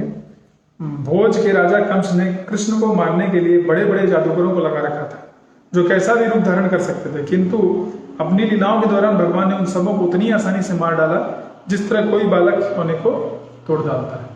तो अनेक अनेक असुर आए, वो त्रिनाम बताया, पूरा भगवान को उठा करके आसमान में ले गया। शक्तासुर आया, ठीक है, बकासुर आया, अघासुर आया, बड़ा अजगर के रूप में। लेकिन सबको भगवान ने बस चुटकी बजाते हुए खत्म करे। किसी को ना गला दबा दिया उधर ही मर गया, किसी को एक छोटा पैर मार दिया उधर वो खत्म हो गया, किसी के मुंह में हाथ डाल दिया, ठीक है, वो उधर ही चौकअप हो गया। तो इस तरह से भगवान ने इन सभी राक्षसों को मार डाला बहुत आसानी से, जैसे खिलौने हो। वृंदावन के निवासी 31वां श्लोक लेंगे। घोर विपत्ति के कारण परेशान थे, क्योंकि यमुना के अंश का जल सर्पों के प्रमुख काली द्वारा विषाक्त किया जा सकता था। तो एक जो जमुना वहां बहती थी उसका एक जो स्थान था वहां पे कालिया जाके बैठ गया था, कालिया दह कहते हैं, और वो इतना विशाला हो गया था कि ऊपर से जो पक्षी उड़ रहा था वो भी मर के उसमें गिर गया था, और अगल बगल जितने पेड़ थे सब के सब क्या थे, निर्जीव हो चुके थे। तो वृंदावन के निवासी इस विपत्ति से में थे। भगवान ने सर्पराज को जल के भीतर प्रताड़ित किया और उसे दूर खदेड़ दिया। फिर नदी से बाहर आकर उन्होंने गौओं को जल पिलाया और यह सिद्ध किया कि वह जल पुनः अपनी स्वाभाविक स्थिति में। तो यह देखिए, भगवान ऐसे विषैले और शक्तिशाली सांप को भी उन्होंने परास्त किया, और परास्त ही नहीं किया, उसके ऊपर नृत्य किया। हर व्यक्ति जो है सांप से प्रैक्टिकली उसको डर लगता है, और वो पानी में रहने वाला था, उसके ऊपर उन्होंने नृत्य किया। नृत्य करना आसान नहीं है, वो उसका सांप वैसे भी क्या कहते हैं, उनका जो शरीर वो स्किन होता है, त्वचा होती है, वो स्लिपरी होती है, और उसके ऊपर भगवान नृत्य कर रहे हैं, और पूरा उसका जितना विष था सब निकाल दिया और उसको वहां से दूर भगा दिया, और बाद में वो पानी को भी उन्होंने शुद्ध कर दिया। तो ये भगवान की दिव्य शक्ति के कारण है। भगवान कृष्ण नंद महाराज की ऐश्वर्यशाली आर्थिक शक्ति का उपयोग गौओं की पूजा के लिए लिखना चाहते थे, और वे स्वर्ग के राजा इंद्र को भी पाठ पढ़ाना चाहते थे। तो इंद्र जो है उस वक्त क्या हो गया, एक अभिमानी व्यक्ति हो गया था, उसका सब कुछ मेरे कारण है, मैं अगर पानी न बरसाऊं तो कुछ नहीं होगा। तो भगवान ने क्या किया, उसका इंद्र पूजा को बंद करके गोवर्धन का पूजा करा दिया। अतः उन्होंने अपने पिता को सलाह दी कि विद्वान ब्राह्मणों की सहायता से गो अथवा चारागा तथा गौओं की पूजा करें, गोवर्धन का पूजा करें, गौओं का पूजा करें, ब्राह्मणों का पूजा करें। क्योंकि भगवान सबों के शिक्षक हैं, अतः उन्होंने पिता नंद महाराज को भी शिक्षा दी कि कैसे गौओं की पूजा करनी चाहिए। हे भद्र विदुर, अपमानित होने से राजा इंद्र ने वृंदावन में मूसलाधार वर्षा की। इस तरह गौओं की भूमि ब्रज के निवासी बहुत ही व्याकुल हो गए। किंतु दयालु भगवान कृष्ण ने अपने लीला छत्र गोवर्धन पर्वत से उन्हें संकट से उबार लिया। तो जब ऐसा किया कि इंद्र पूजा बंद कर दिया, तो आप सबको पता है कि कैसे इतनी मूसलाधार वर्षा हो रही थी, जैसे कि हाथी गिर रहे हैं ऊपर से, और लगा कि उस दिन पूरा का पूरा वृंदावन समाप्त हो जाएगा। तो भगवान कृष्ण ने क्या किया, जा करके इस टीले की तरह एक टीले पे खड़े होकर के पूरा का पूरा गोवर्धन उठा लिया, और सारे वज्रयासियों को बोला कि आप अंदर अपनी गौओं को लेकर के आ जाओ, और एक व्यक्ति को भी चोट नहीं पहुंची। 7 दिन 7 रात तक उन्होंने कानी उंगली पे वो गोवर्धन को रखा, और इस तरह से इंद्र का जो है पूरा का पूरा अभिमान जो है वो चूर चूर कर दिया, और संकट से उबार लिया उन्होंने। वर्ष की तृतीय ऋतु में भगवान ने स्त्रियों की सभा के मध्यवर्ती सौंदर्य के रूप में चांदनी से उज्जवल हुई शरद की रात में अपनी मनोहर गीतों से उन्हें आकृष्ट करके उनके साथ विहार किया।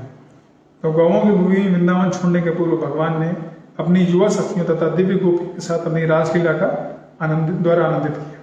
यहाँ पर उद्धव ने भगवान के कार्यों का वर्णन करना रोक दिया।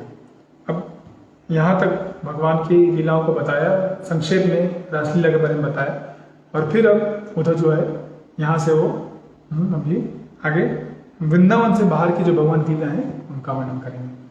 तो ये चीज हम कल लेंगे, इसको आज यही समाप्त करेंगे। यहाँ पे हमने देखा कैसे भगवान के विषय में जब प्रश्न किया गया तो उद्धव एक महान भक्त होने के कारण भगवान का सारा लीला स्मरण करने लगे, और वो पूरी तरह से उसमें निमग्न हो गए, इतने कि वो इस भौतिक संसार के मनुष्य स्तर से उठ करके भगवान के आध्यात्मिक स्तर तक जगत के आध्यात्मिक जगत में प्रवेश कर गए और बहुत गहरी भाव में चले गए। विदुर ने जब ये देखा तो उन्होंने उनका सम्मान किया।